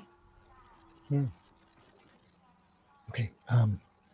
Miss Dot, right? You were saying that we shouldn't say anything, and it was a really bad idea to talk. I think you were 100% right. Your name was Artie, right? Yeah, right. If you can get out of this in one piece, Artie, I'll see if I can help you. Okay. Do you think I'm not going to come out of this in one piece? Is that? Let's just see how that one gets out. I really don't recall anything at the door about handing things over to you. I don't. You're being watched, Artie. Yeah, I mean, they can definitely hear everything I'm saying. That's not in question at all at this point. The kid has resumed its seat on the chair. Yeah, that's really weird. And the woman looks over and like, what are you in for? Do you not just interface with the AI and read the display and find out what we're in for? I got a parking ticket. Oh. I'm really bad at this. We don't. She just looks at the lady and she goes, I don't know. It's one of those. This is my 3rd parking ticket. I should really pay them. I owe so many favors to the protection right now. I completely understand. And their favors are always so menial. It's just, I hate when that happens, don't you? Oh God, like deliver this letter here or go and send this off or Don't they know we have better things to do? I know, right? Like I've got a busy life. I've got to do stuff. Yeah, no, totally. She's like very vibrant right now. Mm. Her eyes are really motion, and she's just being kind of like, come on. And this woman's really getting it. She's like, She's yeah. living for it. Like, thank you. Like, at this point, JD will come back out of the room. And the woman will follow you out. And she went, hi, yeah, just to let you know, your bike has been fine, sanctioned. It's now free to use. And we also gave it a little bit of an upgrade because we saw you were running on some problems. So, yeah, everything clears out. You're absolutely fine. Part of the upgrade. It'll probably explain itself to you when you get out Okay, there. yeah, I'll just ask it. It's fine. I guess you know where to find me, huh? Oh, yes. And she just sort of walks back, looks over at the room, Cool. and looks at Dot. It's like, hi, could you two please? Okay, well, she leans back a lot, and then she just like hops up on her feet. And the woman sort of, she's got very long, like over, you're used to these sort of races, and they've got very long arms, very long fingers. She's like, after you. She holds the door open. And she walks in, and she sits down, folds her Drink. hands. You know, I'm not thirsty. Thank you, though. Okay. And she resumes standing by the door. And the same police officer's there, just flicking through. He's like, name, please. Cat. Hold on, guys. I think like half of my house just fell onto the floor. The wonders of having a cat, everyone. Okay, great. so what is JD and Artie doing out there at the moment then? Yeah, so JD's kind of like not panicking, but she like built up a lot of tension in her shoulders and it hasn't figured out how it's like gonna get out yet. So she just like goes and kind of sits in the same she was in earlier and slumps down and is still kind of like playing with her fingers, and she just takes like a deep sigh. She's just kind of processing and like, I'll leave in a minute. I just. So, my cat was on. She was on the fridge, on top of the fridge, and there were other things also on top of the fridge, and then all of a sudden, nothing was on top of the fridge, cat included. This is why everyone needs a cat. Yeah. So how is Artie reacting to JD? Would you say JD's looking a lot calmer now? She's sort of come out. Yeah, I think she's twiddling her fingers and looks like a little bit lost in thought, but yeah, she's not as like nervous. Artie looks the opposite. He is kind of leaning forward in his chair towards her. Miss JD. Yeah, yeah. What's up? I don't want to alarm you or anything like that, but just so you're aware, that is not a child. That is an AI that's part of the Protection Bureau. I look up at the child and I'm just like, oh, yeah, I know. Oh, okay. I'm It really waves like. disappointed. Yeah, thank you for letting me know, though. Yeah. Very nice of you. Does he have any kind of visible signs of being nervous? I don't know, what do you say, Artie? What would you say? Yes. Okay. I think she straight kinda up yes. He is terrified.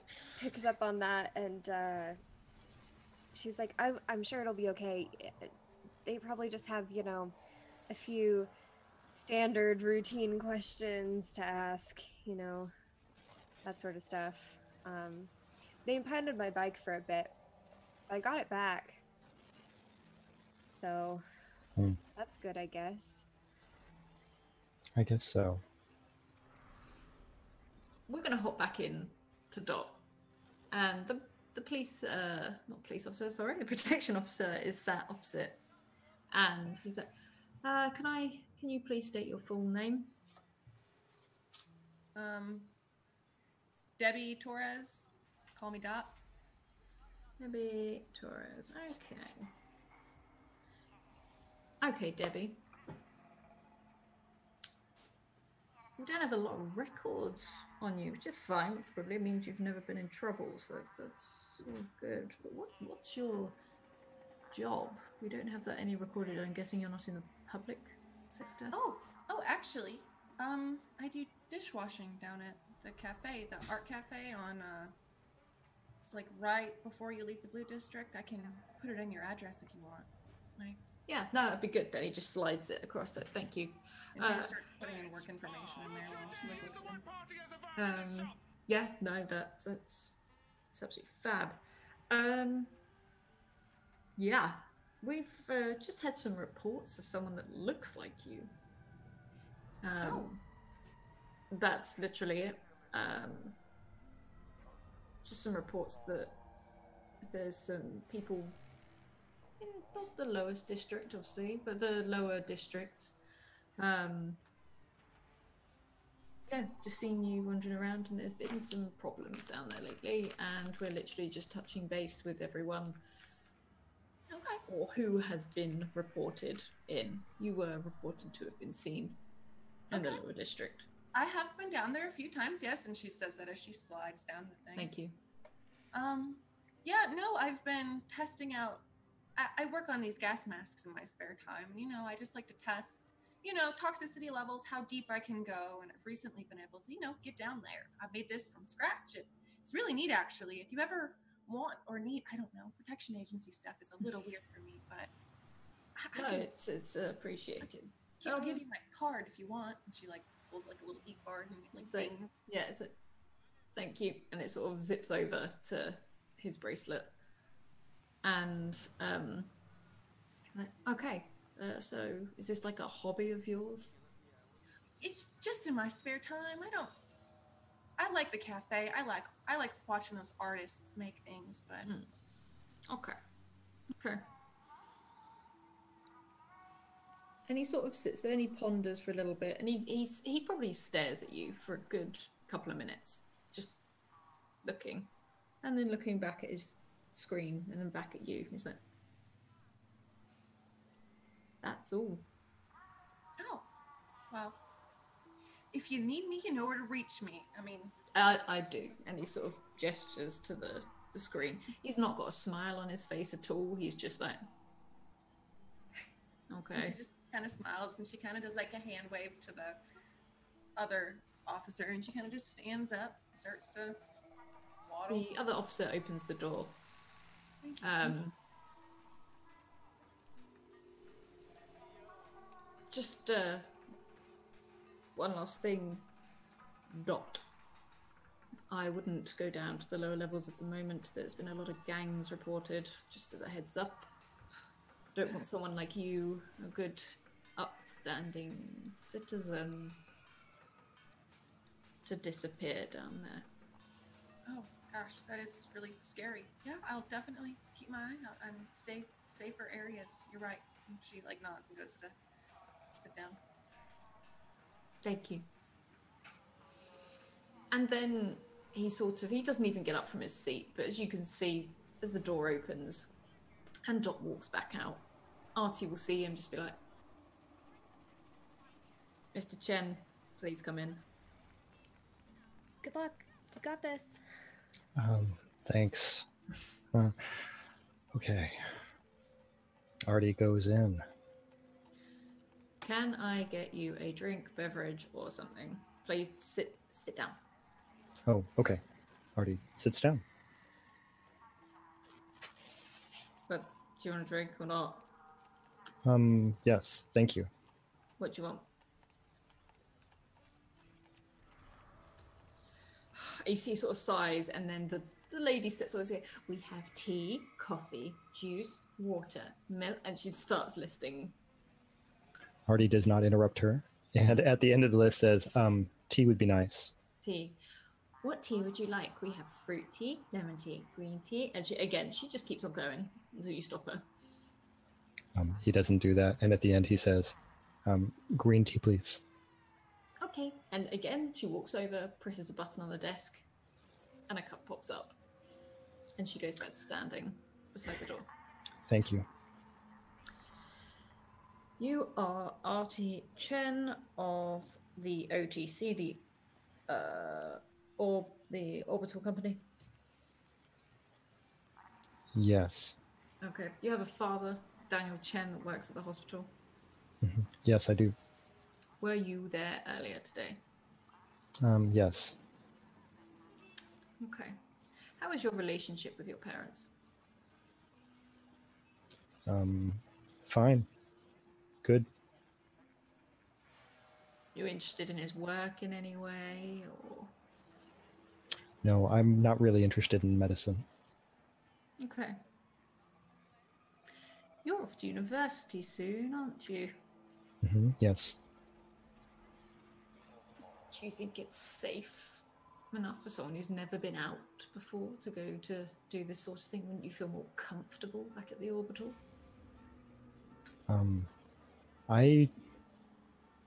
Yeah. That's a really hard question. And I guess it would be easier to stay there. But why don't you? Because I did that already. And I wanted to try to do something harder.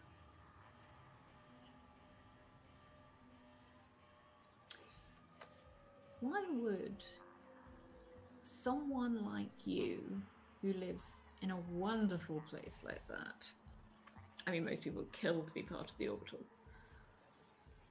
Why do you want to leave?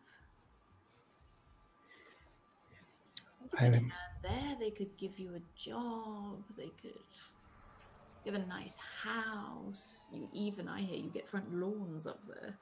Mm-hmm. Yes, you do.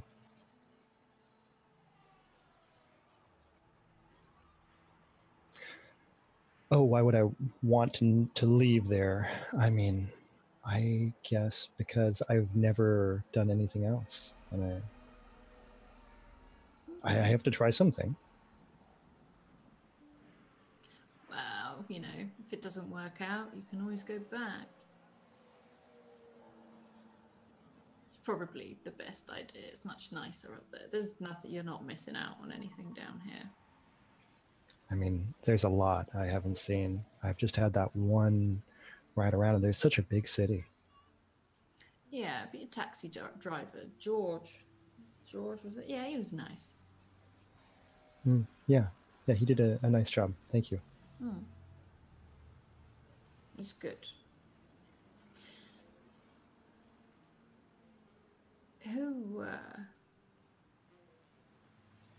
You dropped a package off to a lady today. Elizabeth something or other. This guy doesn't seem to be too bothered about the details anymore. And is it? What happened? I don't really know. Dead now.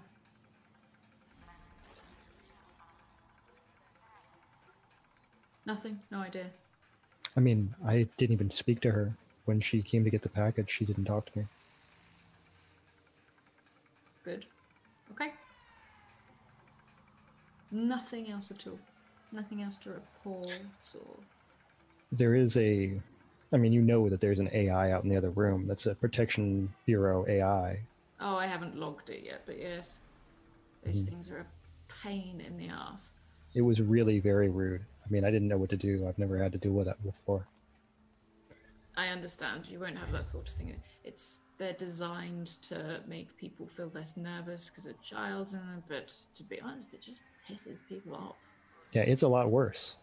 Yeah, I know. We're getting an upgrade soon, and then we shouldn't have those anymore, but... Why? What did it do? No, it was just, it's like being a kid, but it's a robot. It's like the worst of both things. Okay. You're done. You're fine. You can go back. to the orbital. And the guy stands, and the woman opens the door again. She's like, you can take your green tea with you. Oh, okay. Thank you. I was going to ask. As you exit the room, the protection officer stands there's like, everyone who has been connected with you, someone has died, something has happened. Please do not leave your areas. Stay close. We will need to talk to you again. I'm not sure you are not being accused of anything yet at all. Of course, you're not disrupting the peace. In fact, you've done very well upon coming here. I will make a note of that on your files. We may be contacting you again. You can go.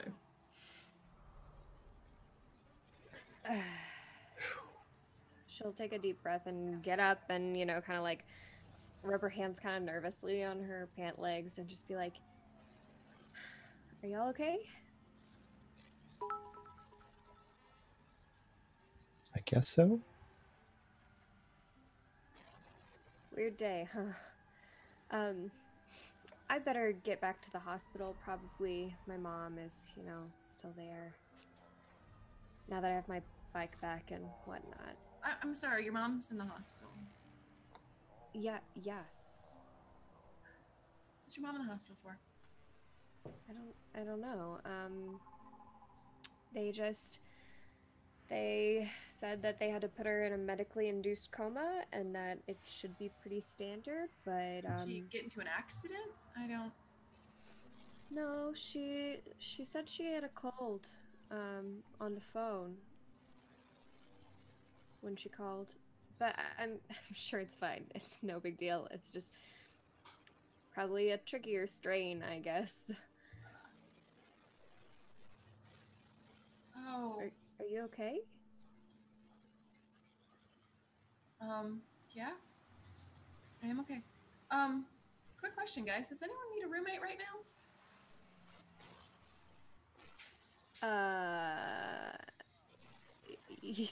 You need a roommate?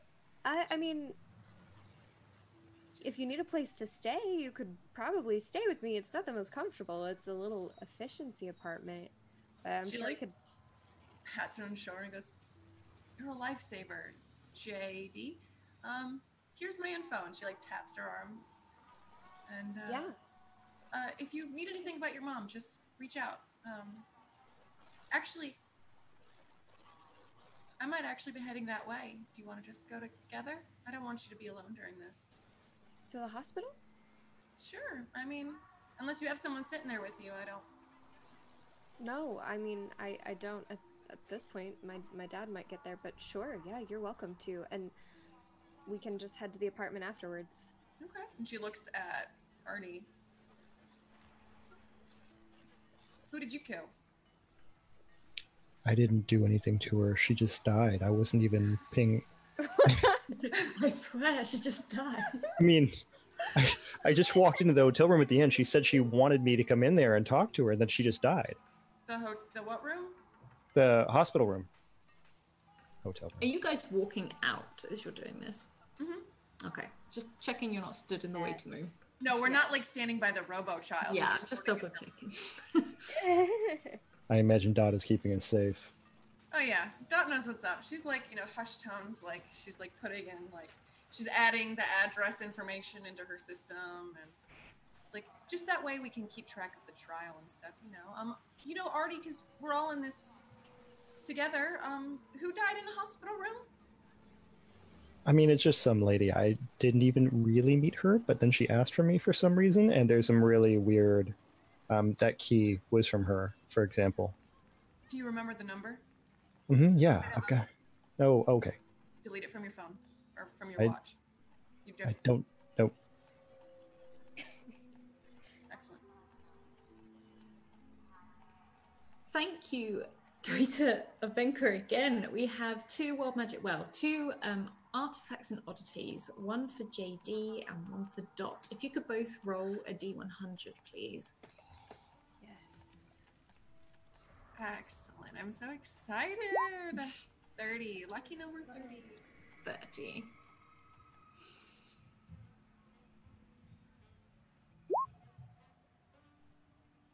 33. Right? Okay. Okay, so 30. Metallic jar that maintains the temperature of the liquid inside indefinitely. So it's basically like the best thermos flask Oh my gosh. Super you've thorough. ever had. You sort of see this on the side. Probably swipe it if you want. It won't be noticed. You've seen them. They're quite popular. It's just a standard household sort of thing, but they use them at the hospitals a lot when people bring in food or bring in if there's anything that they genuinely need to preserve or keep through. This would probably be handy for you medically if you ever had to do something. So Like carry a finger from one place to another. exactly, like I'd say you'd be able, you can just swipe that. Okay. So she just like sees it as she like maybe like leaned against something. She just grabs it and clips it. And 33, a small wand-like device that keeps away normal insects in a 5-foot radius. Now with this, I'm going to say this is the attachment on your bike. This is your new upgrade to your bike. So when I say insects, I'm talking messenger bugs as well. Okay. Tracker and messenger bugs. So if you're ever don't want anything like that to come near you or anything, you can log it in and your bike will effectively act as that sort of thing. And none of the robotic bugs can come near you. Okay, perfect. Okay. So you guys are leaving and are you all heading to the hospital? Actually, that's gonna ask. Where do you go, Marty? I mean, they said to go back to your house, so I would just go back to the arcology, I would imagine. The what? It's like a big, corporate compound. Compound boy. Wow. And you murdered somebody. I don't think that I murdered her. I am pretty sure that she just died, and I was there What at the got you- end. What got you into the compound? What did you do? What? It's what- not like a prison. No, I meant what accomplishments? Oh. I mean, nothing. I just have parents that work there. Work at the compound? What do they do? Yeah. Well, my father's a doctor, and my mother works with complex engineering, electronics. Oh, Wait, doctor. what was your name? Already. Artie, what? Chen. It's a really Oh. common name. Daniel? Is that your dad? I mean, yeah. I think he's my mom's doctor. Oh, I hear he's really good. You here? I mean, I've never had to go to the hospital for anything serious. Right. Of course not. You have a doctor, Dad. Yeah, you should come with us if you have nothing. I mean, if we're all going to be near your dad, you might as well tell him that you're in a murder investigation. Really hung up on this murder thing. Actually, maybe I should do that, because when I left the lady, she had a piece of information for him that I gave to his office. Maybe I should. Maybe he does need to know about that. Is that really serious? Well, give me all of the information you have on this. Tell me everything you know, and I'll tell you whether or not it's worth telling your dad. Okay. Katie's looking between the two of them, like. So my dad asked me to deliver a package to a lady, and so I did that. And I took a taxi, and it went really just fine. But then she didn't talk to me or anything like that. And she looked at me when she came to get the package and just gave me a really weird look. I mean, kind of like the look, like that one, the one you're doing right now, but she was doing it. And then I went to the hospital to go. No, it was weird because I was leaving the building and the security guard or the, concierge at the desk told me that there was a disc for him, like a media. So I took it to his office at the hospital and I left it with his robot. And then I went downstairs and then the lady was there and she was being taken in on gurney. And then she died. Well, not yet, because when I was leaving, I was just going to leave and go get in the taxi. And when I went to leave, the nurse or hospital staff told me that I needed to go in the room and talk to her. And then she gave me the key and the number. And then also there was this really cool disc that looks like this. And you can see there's like this growing city inside it. And that's really cool. And then she died. And then my... Wait, disc? Yeah. And so it's just like this. Look, and you can see there's like a pattern and it looks like a city and it's growing. He's holding up the actual disc. It's a glass cube. It's like a solid glass cube with My apologies. No. So it's got the city in it. Are you telling her about the address, the piece of paper in the address, or? She told me not to say it, so I was going to try not to say it. Okay. So Dot like slams his hand down kind of quickly and like pushes it towards his stomach. What was wrong with her? I don't really have any idea at all. Keep that in your pocket. Don't say anything about that right now. The cube? What else are you holding? She's Okay. like trying to conceal it. Making sure. All right. This is getting curiouser and curiouser. So do you want to just hospital? Yeah, let's hospital? Yeah. hospital best. Do you need a ride? I have room for one more on my bike. You take Artie, I'll follow behind. Okay. I think before she kind of heads off, JD kind of just pulls Dot to the side and is just like, "Hey, we don't actually think he's like a murderer, right?" No. He's not a murderer. Don't worry. Right. He's just nervous. Yeah. If you get him thinking, you'll get him we're moving. on the same page. Mess with him a little bit. Okay, cool, great, thanks. And as she walks away, like both of Dot's eyebrows rise, like, what have I got myself into? I just don't want to be riding my bike with a murder boy. A danger boy. So yeah, she'll just kind of wave at Artie. Yeah, right this way. Or this is where I left it at least. Hopefully they put it back in the same spot. It is there. It's all. If anything, it looks like it's been cleaned. I'll just kind of interface with Soren for a little bit and just like check on it, see how it's doing, check in with the AI. Soren sort of is just like, you have an upgrade, and literally a small little cap opens up, and there's just something like almost like a not a crystal, but that sort of like glowing clear glass button, which you know is for the robotic bugs or anything within. Okay, I'll just kind of check with Soren and be like, good, do you feel good? Upgrade good? Yeah, I think upgrade is good. Great, okay. We are good to go. This is Artie. Artie, Hello, this is Artie. my bike. Artie is looking at his comms and pacing in a circle around Soren as he takes in the information about this new technology. Wow, this is really cool. What is he doing, Jay? I'm honestly not sure. Oh, I'm just reading the specs, just checking it out. I mean, that's I've never seen that before. That's really cool. Yeah. He's checking you out, Soren. I'm being checked out. Yeah, I guess it means you're cool. I'll just kind of swing my leg over, get the helmet out, and hand it over to Artie, kind of reluctantly, but like, I'd rather my passenger have it. I have never done this before. Well, you put it on your head for starters. Okay, I mean, right, the helmet. Okay, and then so Artie's still trying to talk with it on, and I don't know how well that's going. It's probably quite muffled, just like sort of thing. Yeah, then just hop on behind me and hold on, okay? For safety, please hold on tight and secure feet, and another set of footrests sort of come out of Soren. All right, Soren, don't let him fall. And Soren just like, any music requests? Sure. Whatever's popular, I guess. Popular.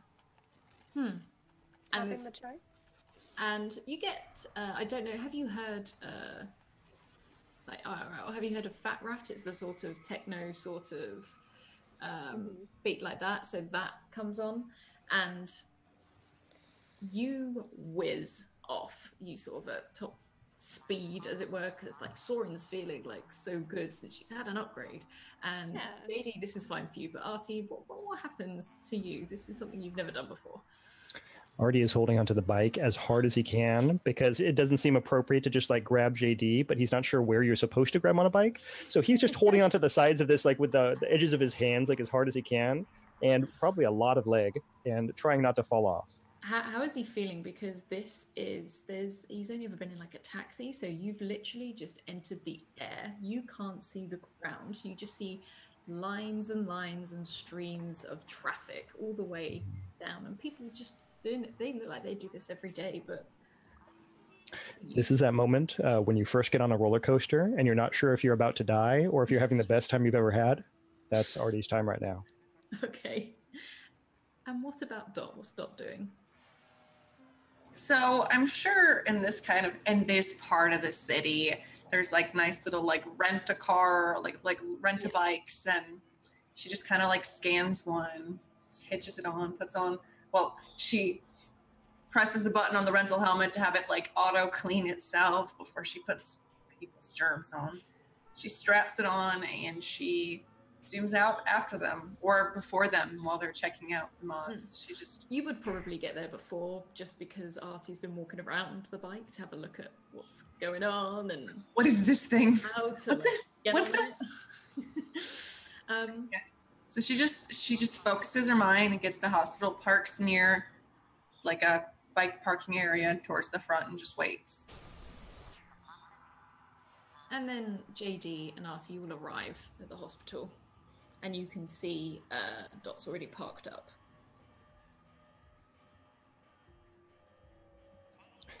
Artie takes off the helmet. He's been talking to Soren this whole time, but not about anything interesting, just like trying to get the low level like operational specs of this bike.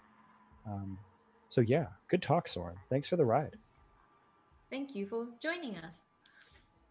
I just kind of pat her, and without saying anything out loud, just kind of send her just a, you did good.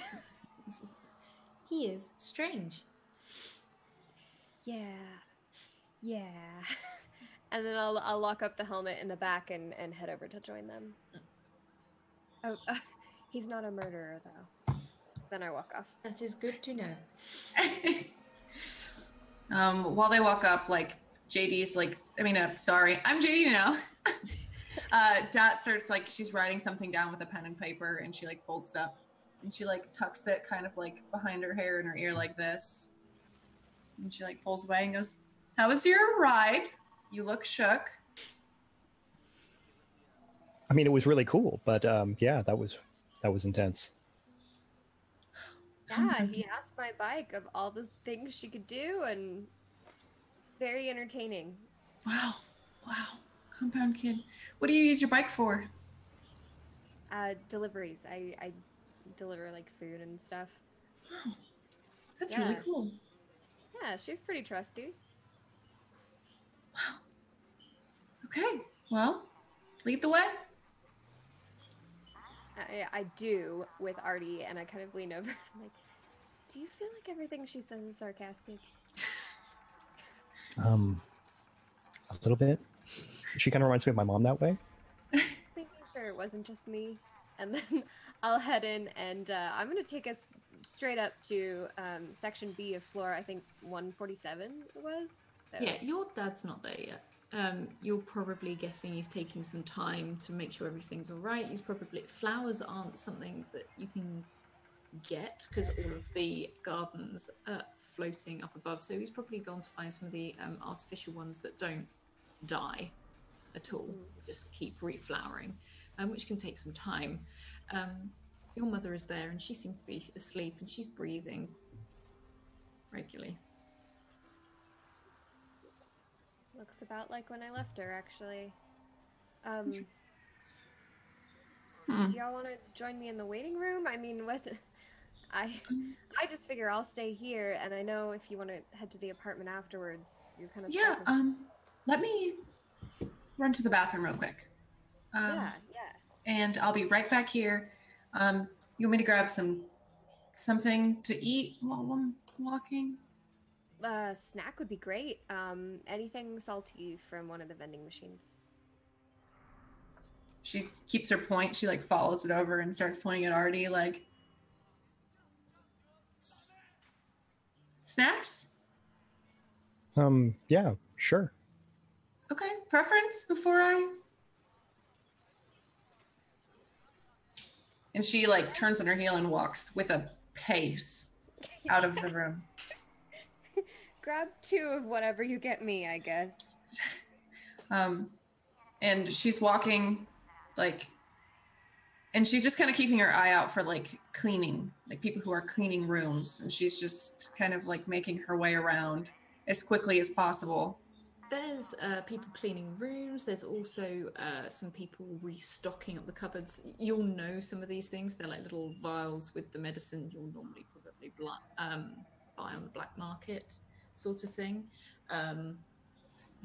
They're free here. They're not super expensive. Normally, you don't normally owe a lot of favors for these.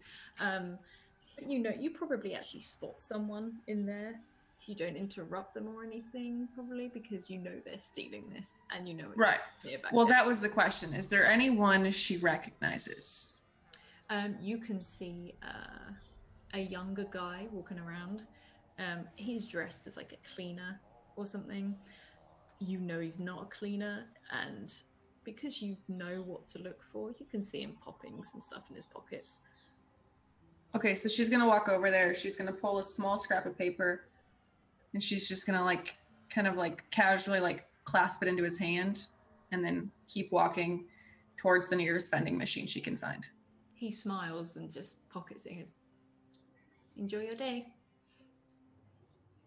And then she goes to find just a shit ton of snacks. She's like, favors. There is like walls of this stuff. They're all built into the walls. You've got hot drinks, cold cold food, snacks. Everything. She can probably balance like 2 smallish sized trays, and she just kind of like makes her way back to the group with just fries and crackers and sodas and just a mixture of everything.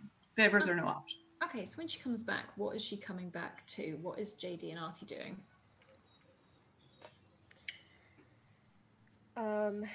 I am texting my brother to check in with him. Just like, hey, how's Dad doing? He seemed nervous on the phone. You good? Kind of thing. You get like the sort of standard, yeah, good, stressed, obviously. So much like my brother in real life. Just like, how's Mum doing? That sort of thing. Just pretty standard, no real emotion in it, but he probably wouldn't do it in a text either. She seems fine, stable. I'll keep you posted. Awesome. And then you just get like a smiley face at the end of it. About Artie, what's Artie doing? Artie is paging through his specs he downloaded from Soren as he's sitting here in the waiting room. JD doesn't look busy. Are you interested in bikes or in machines? What's your deal? Yeah, I mean, it's got some really interesting, specifications, the way it's put together. I think you could probably... How fast do you want it to go? It could probably be faster. Can it? Well, I mean, it seems theoretically. Yeah. I would love that too. Faster deliveries means more money. I could go for that. Okay. I mean, yeah, theoretically, I think it's very possible. I mean, I don't think you're using nearly all of the energy efficiently on the bike.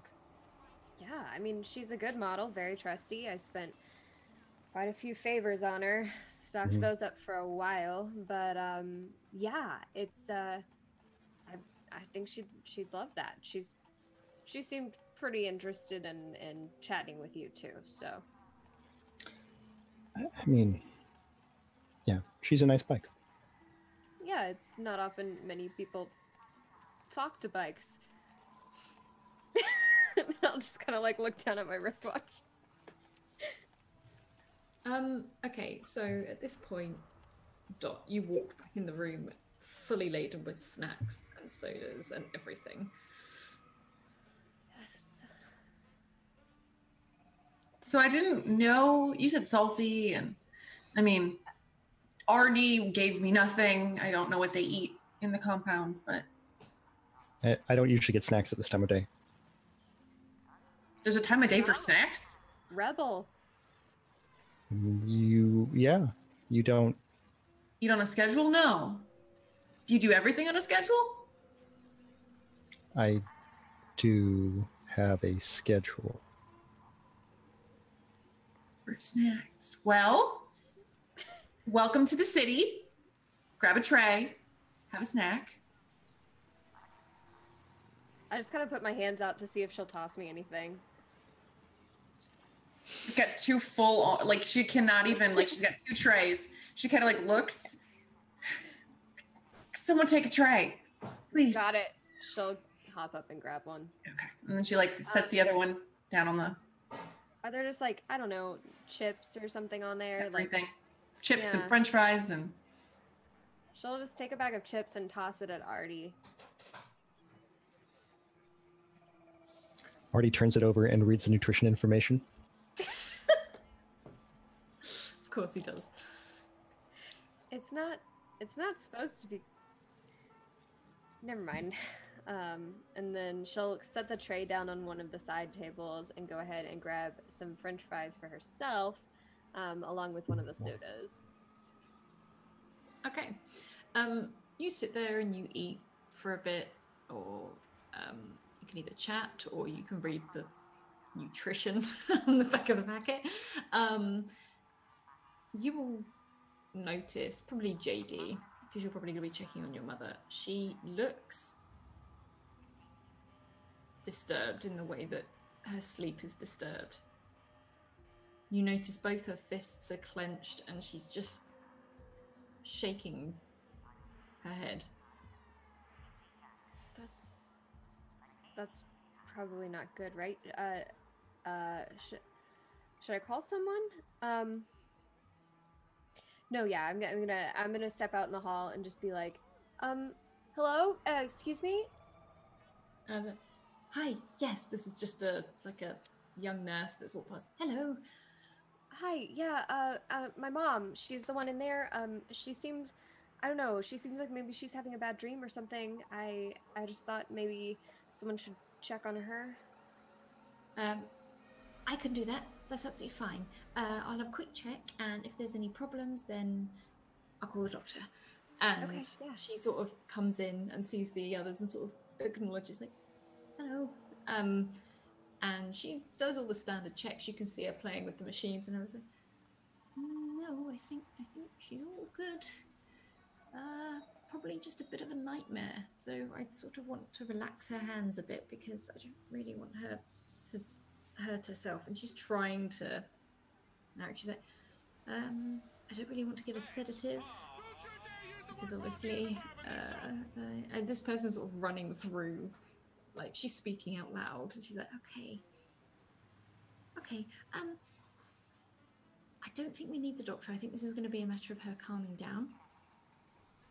And then you hear just like she dims the lights slightly and she flicks on some just quite calm music. So music can be very helpful and calm, and you see your mother relax a little bit. It's like, maybe hold her hand. I'm gonna go get the doctor, maybe check in. Yeah, I can do that. I'll be back in a minute. Okay. She sort of disappears. Bring you Just on. gonna look at the friends and just be like, I'm gonna. Wait, put on a mask. Do you have a mask? I don't. Do you think they would? She like grabs the nurse as she's walking out by the wrist. Hey, do you have a mask for her? Or yeah, can do. Yeah, no problem. Just that drawer over there. Like, and she just points over to the drawer. So just help yourself. It's fine. okay, so she goes out and she grabs a mask for JD, and then pockets all of the masks. The nurses sort of turned her back and gone out to go and find a doctor or something. Are you doing this obviously in front of the others, or? Sure. I don't think she cares all. She's just like, oh, there's like 100 face masks in here. These are perfect. And she's like, she said, help yourself. If you need anything, just call. If anything looks weird, just give us a shout and I'll have Artie go and I'll come see what I just I'm sure it's fine. I'll go talk to her for a little bit. Don't take the mask off. Wow, all this gold is Okay. for me? Okay, so yeah, JD puts that on, secures it, whatever, behind her ears, and heads in to sit down next to her mom's bed and just kind of like, holds her hand and says, "Hey, Mom, I brought you some noodles, but I ate them. They were gonna go cold, and I know you always worry about whether or not I'm eating on my own, and the answer is yes, I am eating way too many noodles. But things are going well, and I do several deliveries a day, and I'm like trying to see if, like, as I'm just kind of throwing these words out, if it seems to be helping her at all." Okay, first of all, thank you, Tweeter and Vecna donates £20 for Soren to develop like feelings for Artie, create a not relationship, but like, yeah. This is like the friendship I never knew I needed. This is like, the whole question of AI and yeah. Anyway, we'll get to that, but thank you very much for that donation. Very good. And Jay, you can feel your mum relax. Like her shoulders relax and her hands open. And she sort of opens her hand a little bit and starts to curl it round your hand. You can feel something in her hand. I think I slowly just kind of turn her hand over, and I'm just kind of like running my fingers on it. Like, I'm not trying to take what's there yet, and I'm not trying to like let go, but I just want to see what it is. It's just a piece of paper again. And there's also looks like a coin. Now, you don't see these because there's no currency here, but it's almost just like a small metal disc rather than an actual coin. And on the piece of paper, you can see an address, which is 74ZXHD.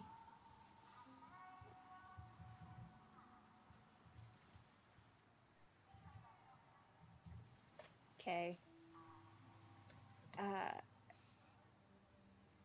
Yeah. I go ahead and I slip both of them out of her hand, and I'm just like, yeah, I texted Bray. He's as unresponsive as normal. And I kind of am just kind of talking to her at the same time, and I am looking at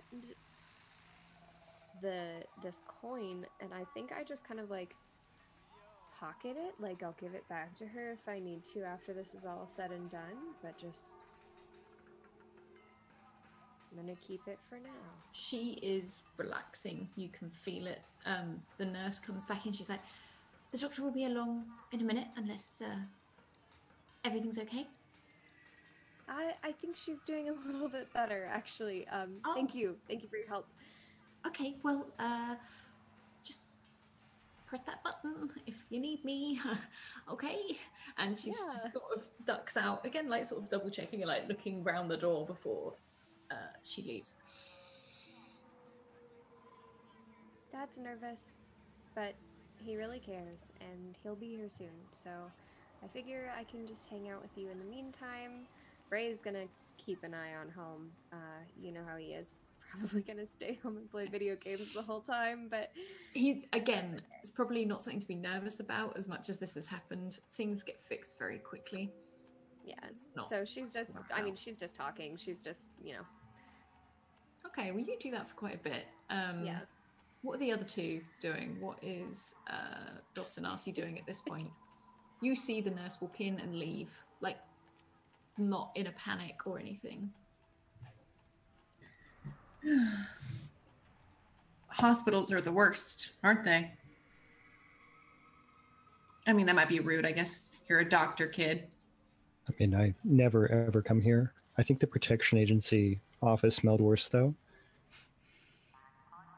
Yeah, it did. She's looking through drawers to see if there's anything in there interesting, and she's like, There's a cabinet with standard medicine in it. Like it's almost a liquid form of like, I guess the equivalent of like a painkiller, like paracetamol or Tylenol or something like that.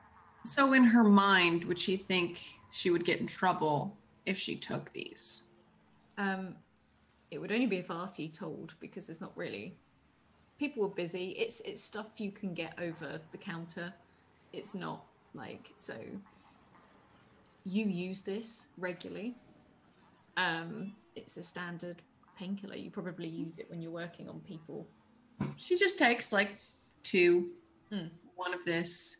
Nothing like conspicuous, like I'm hoarding these like a heathen. She's like, you know, some painkillers, like it's been such a long day, some like basic antiseptic, like just like a few things. She doesn't go too crazy, but she grabs a small handful of goodies she thinks she could use in like an immediate emergency, because she does not have anything on her anymore, but like an empty backpack. Yeah. Interesting. Cotton swabs.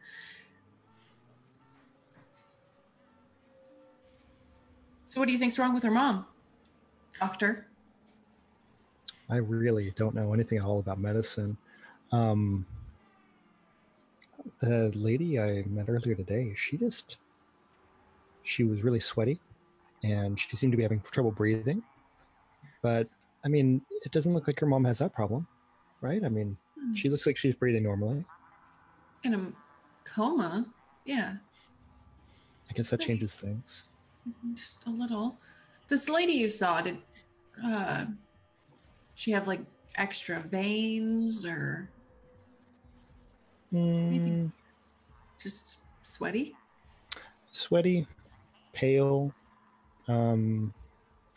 shaking, trouble breathing. That's weird. Mm-hmm. What did who was JD's corpse she found? And she said y'all were connected with murder, or was it just you? I didn't ask her who she murdered. Oh, that's a shame. Ask her when she comes back, or I will. Okay. So these snacks, is it normal to get this orange stuff all over your fingers? Yeah, just lick. It's like a snack after this. There's wash your hands, right? Just wash your hands. I mean, you wouldn't lick your fingers in a hospital after you ate something, would you? I mean, don't you? What? Are you afraid of germs? You're in the hospital. You'll get fixed in a heartbeat or whatever. Yeah, I mean, that doesn't seem to be working very well today.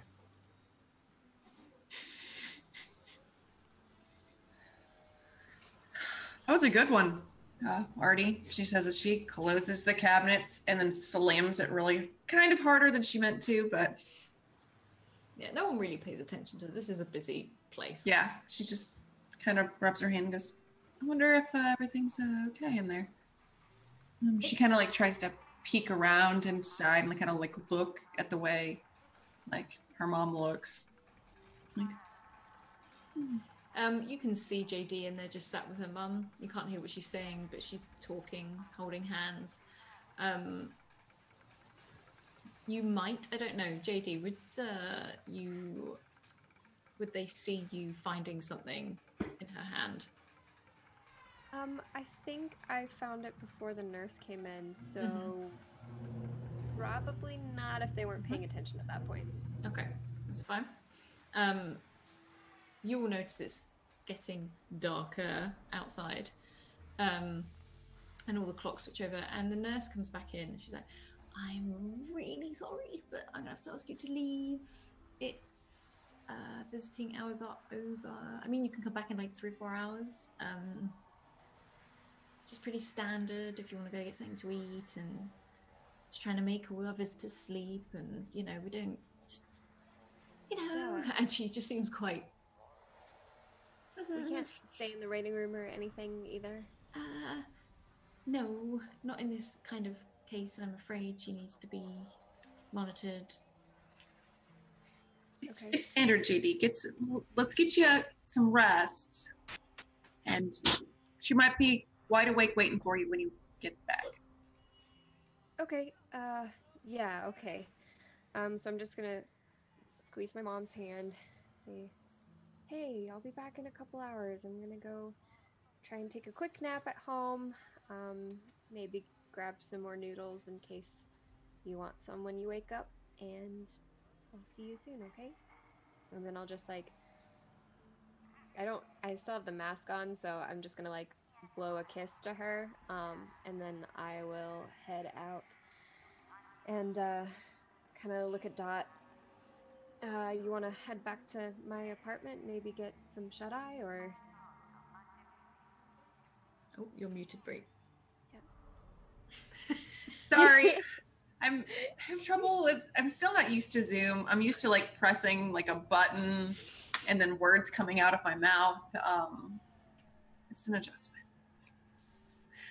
She was, yeah, that sounds great. And again, thank you. I really live just out there a little bit, like even farther than my coffee shop. It's just, if with an investigation and whatever, it's just. Yeah, no, I get it. As so long as you don't mind like a bedroll or something, we can make it work. I've slept on worse. Okay. What? Artie, Sorry. do you need a ride home, or are you good, or? I mean, they have taxis. I can figure out how to call a taxi. They do have taxis, yes. I mean, yeah, I can figure out how that works.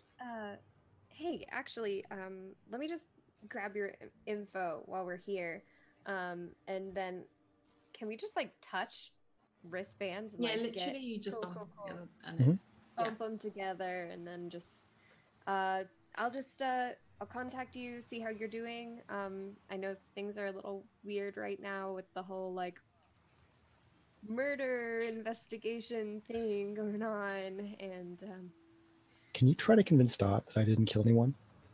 yeah, no, I'll work on her. I'll see what I I can know do. she's standing right there, but she does not believe me. It's like, I'll talk to her. It's fine. okay. So, are you guys all heading off? Yeah. Okay. So, Artie, you hop in a taxi. You've managed to figure out how to get a taxi. There's a screen on the outside of the hospital where you can call a taxi. It rocks up. It's George again. George opens the door, and it's like, "Oh, fancy seeing you here again. I swear I dropped you off somewhere else earlier." Yeah, that was a different place, I think. Yeah. So to the orbital. Mm-hmm. Yep. Thank you. Okay. And he sort of smiles, straightens his hat, and you whiz off. And JD and Dot, I'm assuming you hop on Sorim. Yeah, I'll give her my helmet again. Mm-hmm. Oh, thanks. And you arrive back at the apartment. You are having to fly up just a couple of streets. And you have the window, and then there's a door. I know that JD, I think last time, climbed in through the window. I don't know whether she would do that with Dot there. Yeah, probably not. She'll probably, because she usually docks Soren like right outside the window, so it's easier for her to hop on. So I think she'll kind of, she'll open the door and drop Dot off, and then park the bike and hop in through the window, per usual. Okay. That's a way to do it. And once we're inside, just kind of, I'll be like, sorry, it's not much. Kevin, say hi. And Hi. and then Bash, of course, is probably... Bash is snoozing. Bash is just like stretched out, probably in the way somewhere. Great. that's Kevin. This is Bash. Kevin, what? She's like, it's dark and He's like, me, and you just hear a bing and a door opens on the microwave next to the window. Can I get you a Pop-Tart? your microwave talks. That's... Yeah. Yeah. Okay. That's Pop-Tart, great. Talking Kevin? Yeah, Kevin. Hey, thanks, Kevin. No And I'll problem. just pop him a Pop-Tart in and let him do his thing. And then I'm gonna get like just really like a quilt bedroll type thing to just kind of like put out on the ground. And I'll go ahead and give her one of my pillows. Thank you. Yeah, can I get you anything else? I mean, we could, put on some TV for a little bit. I'm probably just gonna conk out because I don't know. I feel like maybe I need a nap. I feel like a lot has happened in the past 48 hours. What happened why were you... I haven't had the chance to even ask. What happened while you were in there? Well, I didn't murder anyone, if that's your next question. Yeah, some guy, I was out on deliveries, and one of the guys I delivered to ended up dying this morning. Or, I don't even know what time it is now, but yeah, apparently I was the last one to see him alive. What did he do? He was sneezing when I was there, and he's always, not abrasive, but, not the nicest. And so I wasn't there for very long, but he said he was going to go to the hospital, and so I didn't call anyone because I thought he would. Hospital. Sneezing. But he Oh my didn't. god. And at this point, Dot, like everything in her brain, like everything she's ever known her entire life is just like halted. She's just like completely dumbfounded. Like,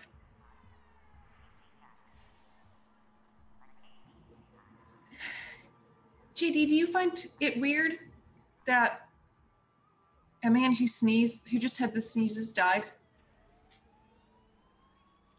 Yeah, I mean, yeah. Or I got asked a bunch of questions about it, so I don't know. It's not normal. I feel pretty shocked. and Artie, what was it? The woman who died was sick, shaking, pale. Yeah. Basic symptoms of when you have a serious cold.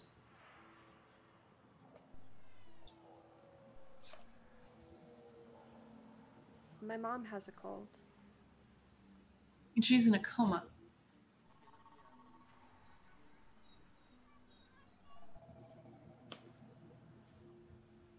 That's a lot of death. I wonder what that key was that lady gave to Artie. I wonder where that leads. Yeah, with the address on it. Yeah. I'm gonna go ahead and pull out the coin then and look at it in the piece of paper. You will see, or Dot will see, because she saw the key. The numbers match up. The numbers on the key match up to the piece of paper that you found in your mother's hand. You also see that the coin that sits on top of the paper as you leave it on the table has a tree engraved onto it. And then we're going to hop over to Artie. And Artie, as you get home, I'm assuming you go to bed. Where would you put the cube? Where would you put the glass cube? Oh, that's a good question. I'm supposed to keep it safe. Maybe by my pillow? Under my pillow? Okay. As you doze off, whether you roll over and look at your bedside table and that's where it is, or by your bed, you see this sort of metal city slowly growing upwards. And that is where we will leave this session this week and leave it till next week. So, hope everyone is okay. We will go around again and standard sort of say favorite bit. Yeah, and where we can find you. Again, post links in chat. We don't block them. Promote yourself. Go for it. So, first thing, we will go with Artie or Hans. How was that for you? Oh, it was good. Good. Always fun. Okay, so best part is JD and Dot. They're both awesome, amazing. Love playing with them. Their characters are great. They're very creative. And yeah, the whole game is just being too much fun. I don't have a favorite moment because I'm constantly re-choosing my favorite moment. That's good to hear. And where can we find you, Hans? Yeah, Scrat's already dropping a link to my Twitch channel where I do nothing, and my Twitter where I am always there just posting random stuff about games. It's not worth it. Just follow Scraticus. You're going to see all the good stuff I'm doing here, but otherwise, don't worry about it. Thanks for watching the show. That's the big thing. Yeah, we've had a lot of donations though, so thank you, Vecna, and I'm loving that they're staying in within the storyline, and I'm loving these artifacts and oddities that are coming up and linking in with the story as well. So awesome. And then we're going to move over. We're going to go to Renee, or JD as we know her in this. Hi. Yeah, I'm having so much fun. So gosh, favorite moment. I think my favorite moment though has got to be Artie interacting with pretty much everything. Because his interactions with Soren were great. And his interactions with the chips were better. So I feel like JD is used to quirky people, but maybe not spending this much time with them. So it's a very interesting kind of exercise in socializing for her. I think that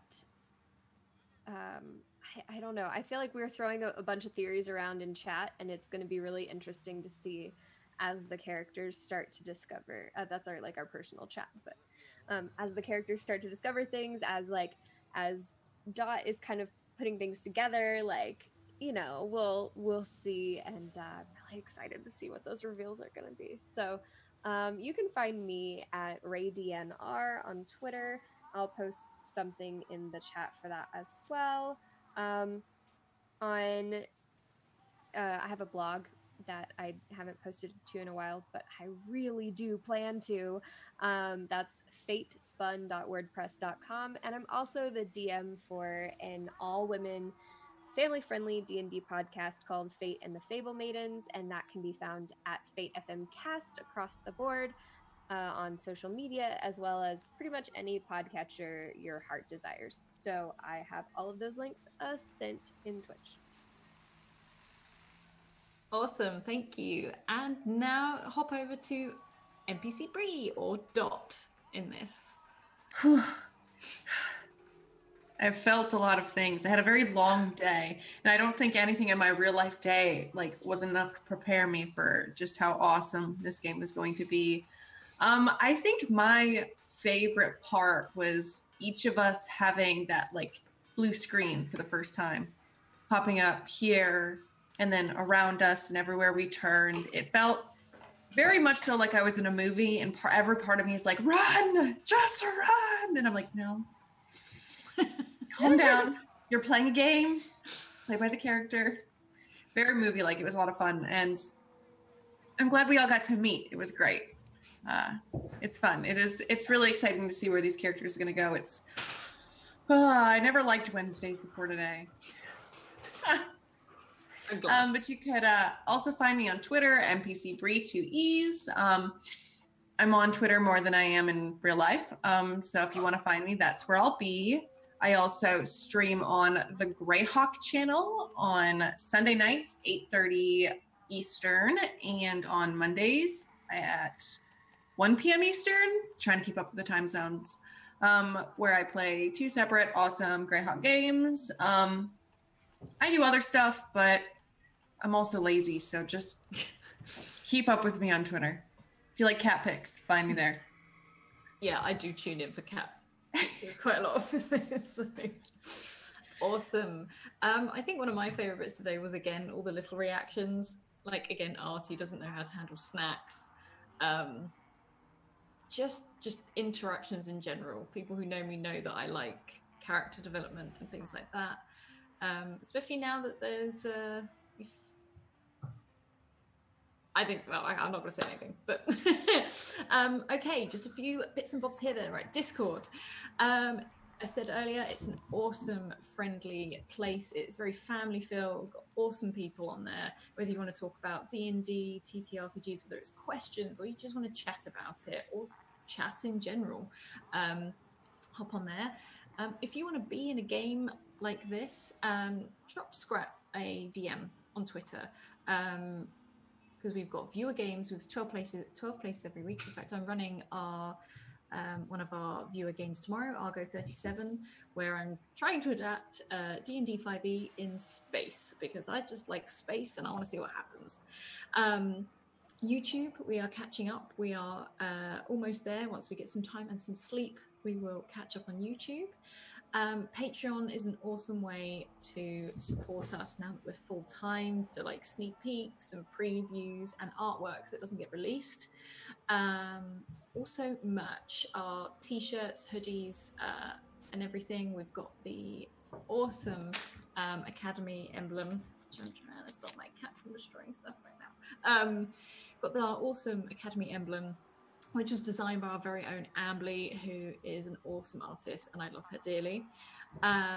And tomorrow, our second competition for our Rainbow Dice. I don't know if you can see it. I don't know if it works, but our second competition for that goes live tomorrow. They're really awesome. They're from Dice 20 UK, and I really, really like them. And they're just a really nice quality. Right, I think that's it. We're going to be raiding Geek Space TV, who are sort of a similar, stream to us in the fact that they trying to create a safe space and inclusive space for players. So we're going to hop over and raid them now.